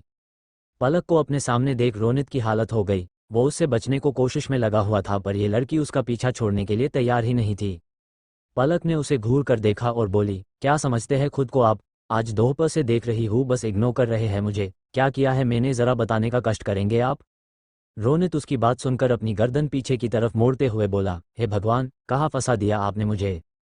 पलक उसे ऐसे देखकर बोली, वो हेलो वॉचमैन अंकल, आप वहाँ कहाँ देख रहे हैं? पलक की आवाज़ सुनकर रोनित ने उसकी तरफ देखते हुए कहा, ही मोटी काली भद्दी आंटी, क्या तुम मुझसे बात कर रही हो? रोनित की बात सुनकर पलक का चेहरा गुस्से से लाल हो गया और वो उसे देख गुस्से से बोली, आप जानबूझकर मुझे इग्नोर कर रहे हैं ना? रोनित ने उसे कोई जवाब नहीं दिया और बोला, जाओ जाकर सो जाओ, अगर किसी ने देख लिया तो बिना आग के धुआं निकलेगा। रोनित की आवाज़ सुनकर पलक उसे देखते हुए बोली, आग तो लगी है, अब धुआं निकल भी गया तो कोई प्रॉब्लम नहीं है। पलक की बात सुनकर रोनित हैरान हो गया। उसने पलक को देखते हुए कहा, क्या बोल रही हो तुम, तुम्हें पता भी है? पलक उसे देखते हुए बोली, पता है मुझे मैं क्या बोल रही हूँ और जो बोल रही हूँ सच बोल रही हूँ, मैं आपको पसंद करती हूँ सर, आई लव यू। पलक की बात सुनकर रोनित ने हैरानी से उसे देखा और बोला, पागल हो गई हो क्या, तुम जस्ट 17 की हो, अपना समय किसी और चीज़ में लगाओ और तुम अभी तक बच्ची हो तो बच्ची बनकर ही रहो। पलक उसकी बात सुनकर बोली, नहीं नहीं, मुझे और कुछ नहीं करना, मैंने सब कुछ सीख लिया है, मुझे मेरी बहन चाहिए थी, वो मिल गई है, अब मैं ज़िंदगी में आगे बढ़ना चाहती हूँ। रोनित हैरानी से उसे देखने लगा। उसने पलक को डांटते हुए कहा, इस उम्र में ये सब होना नॉर्मल बात है, लेकिन तुम अभी भी बच्ची हो, ये बेफजूल की बातें छोड़ दो और जाकर सो जाओ। इतना कहकर रोनित गुस्से से वहां से चला गया। रोनित के जाते ही पलक ने गुस्से से उसे देखा और बोली, छोटी हुई तो क्या हुआ, प्यार तो आपसे सच्चा किया है, मैं आपको पाकर ही दम लूंगी, तब तक शांत नहीं बैठने वाली ये पलक शर्मा। वो गुस्से से वहां से चली गई। पलक परी के पास आकर लेट गई जहां ईशा और परी आराम से सो रहे थे। रोनित गुस्से से अंश के कमरे में आ गया। अंश सो चुका था। दिन भर की भागदौड़ के कारण उसे बहुत जल्द नींद आ चुकी थी।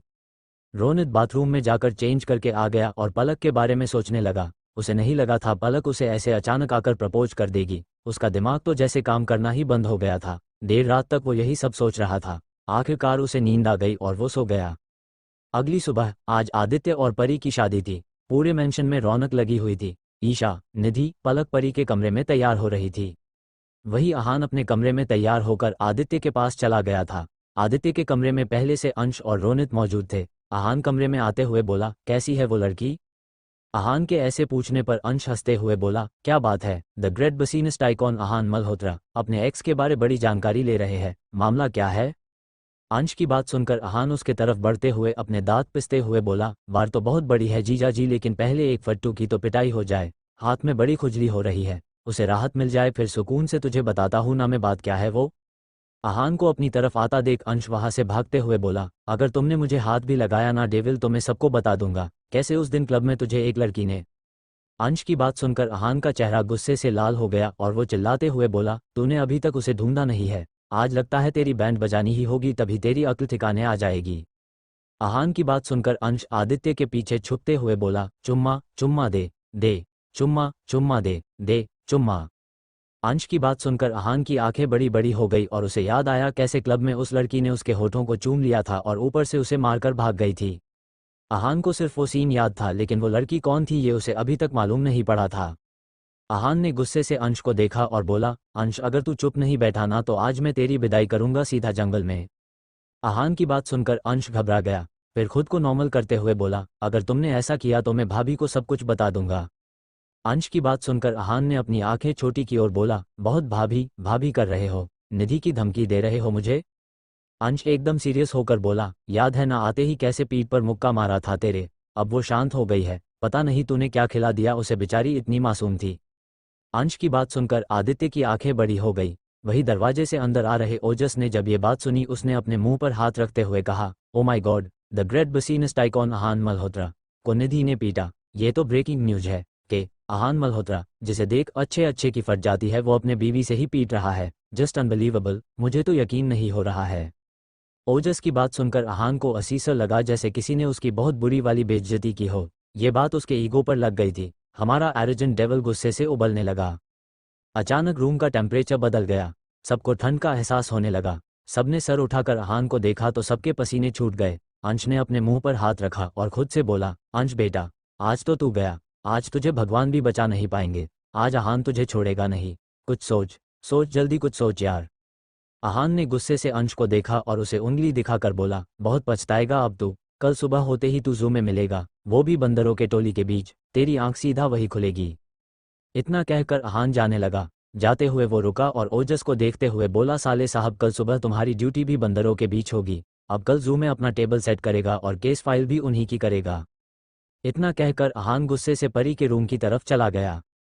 वही अंश ने रोनी सूरत बनाकर आदित्य को देखा और बोला, भाई प्लीज उसे कहो कि अपने कहे शब्द वापस ले, मुझे नहीं जाना उन बंदरों के बीच। ओजस आगे आते हुए बोला, सुबह होते ही भूल जाएंगे वो, तू चील मार। अंश धीरे से बुदबुदाया, हम कल पता चलेगा तेरे को बेटा ये किंग कोबरा क्यों खुद को कोबरा कहता है, ये तो नेवला को भी पछाड़ दे जहरीला नाग जो है, अगर कोई इसके ईगो पे हाथ डालेगा तो वो इंसान सीधा जानवरों के बस्ती में खुद को पाएगा। रोनित ने बेचारे नजरों से अंश को देखा, फिर जोर जोर से हंसने लगा। उसे हंसते देख अंश ने उसके पीठ पर मुक्का मारा और बोला, बहुत हंसी आ रही है ना तुम्हें, बताऊं क्या कल रात बैकयार्ड में क्या हुआ। अंश की बात सुनकर रोनित ने उसे हैरानी से देखा, जिसे देख अंश ने मुंह बनाकर कहा, मैं आया था तुझे देखने, तब पता चला।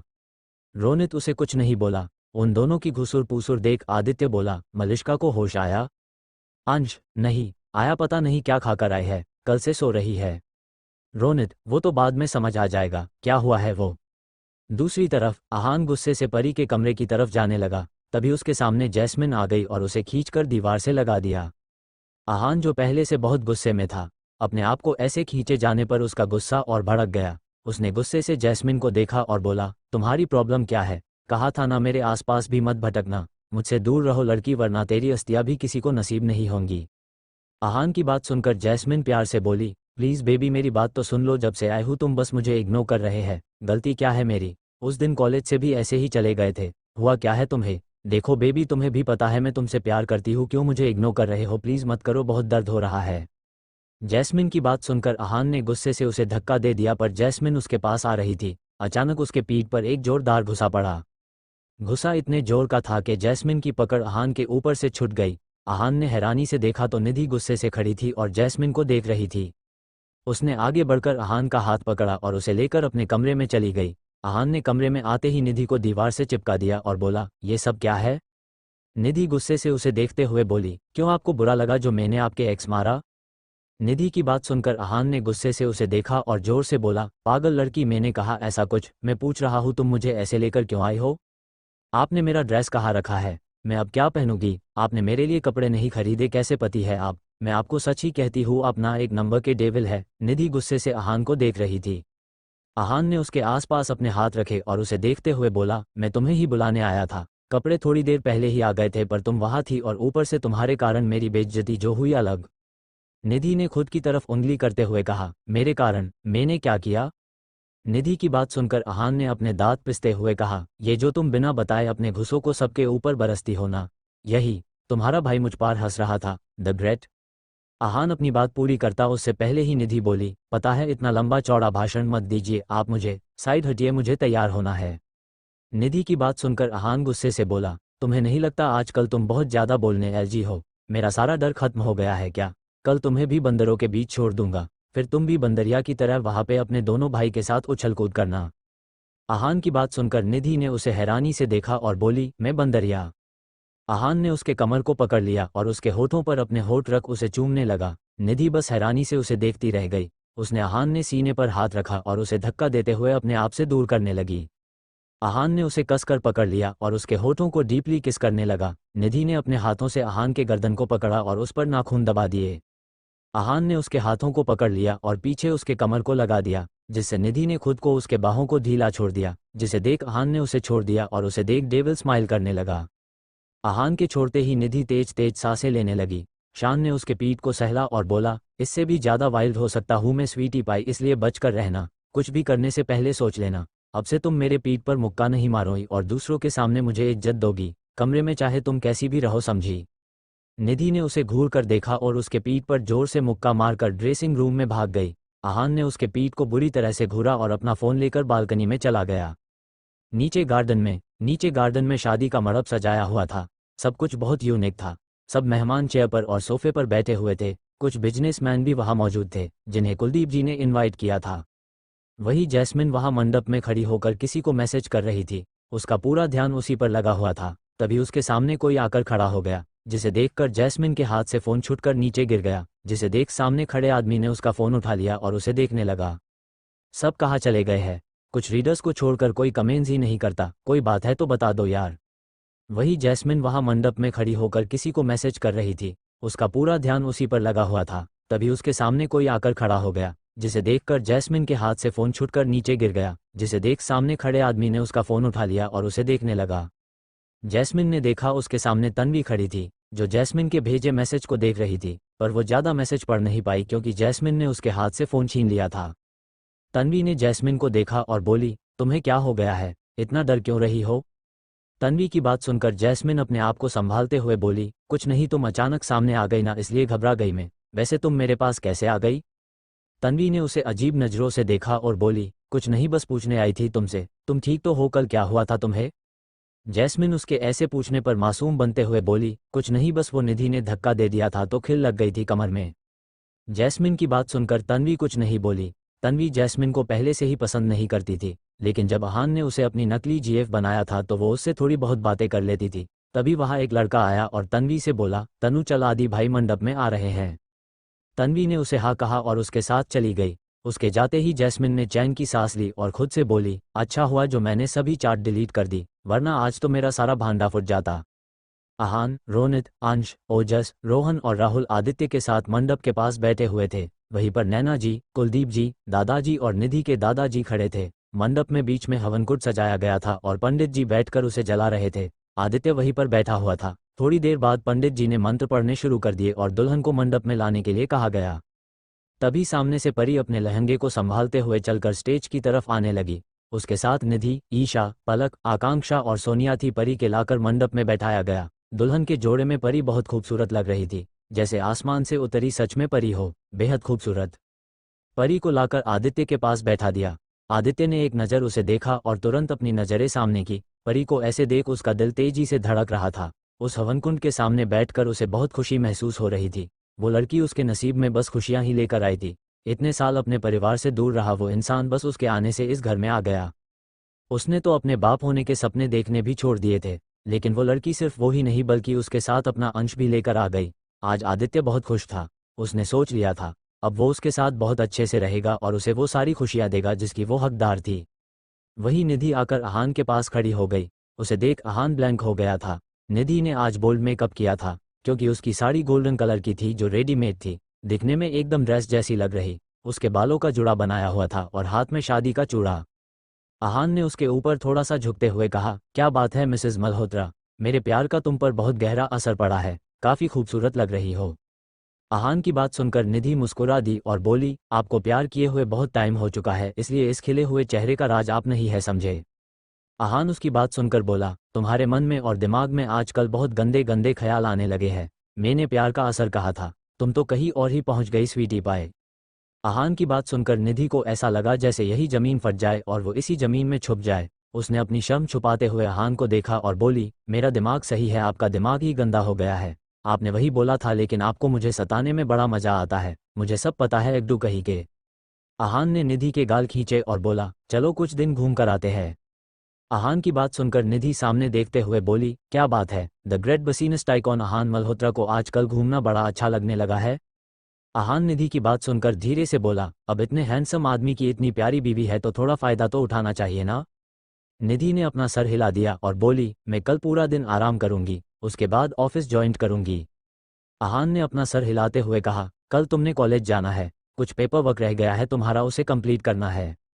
निधि ने अपना सर हिलाया और शादी देखने लगी। वही जैस्मिन एक जगह पर बैठी हुई थी और अपनी नज़र चारों तरफ घुमा रही थी। रोनित और अंश की नज़र उस पर ही थी। उनके पास बैठी तन्वी उन दोनों को कब से देख रही थी। उसने उन दोनों को देखते हुए कहा, क्या तुम दोनों जैस्मिन पर वॉच रख रहे हैं? तन्वी की बात सुनकर रोनित और अंश हड़बड़ा गए और अपनी गर्दन नामे हिलाते हुए बोले, नहीं तो बस ऐसे ही। तन्वी ने अपने कंधे उचकाते हुए कहा, औक वैसे मैंने उसका फ़ोन देखा था, वो किसी से चैटिंग कर रही थी पर उसने सभी मैसेज डिलीट कर दिए थे। अंश और रोनित ने चौंक कर उसे देखा और बोले, कब देखा था तुमने? तन्वी, बस अभी कुछ देर पहले। रोनित और अंश ने एक दूसरे को देखा और अपनी गर्दन हिला दी। दूसरी तरफ नैनीताल पुलिस स्टेशन। कविता वर्मा, आरोही की मां, गुस्से से पागल हुए जा रही थी। इन दिनों में उसकी हालत बहुत खराब हो गई थी। उसे बुरी तरह से पिटा जा रहा था और फिर उसे दवाई खिलाकर अच्छा किया जाता था। जैसे ही तबीयत में सुधार आती उसे फिर पीटा जाता था।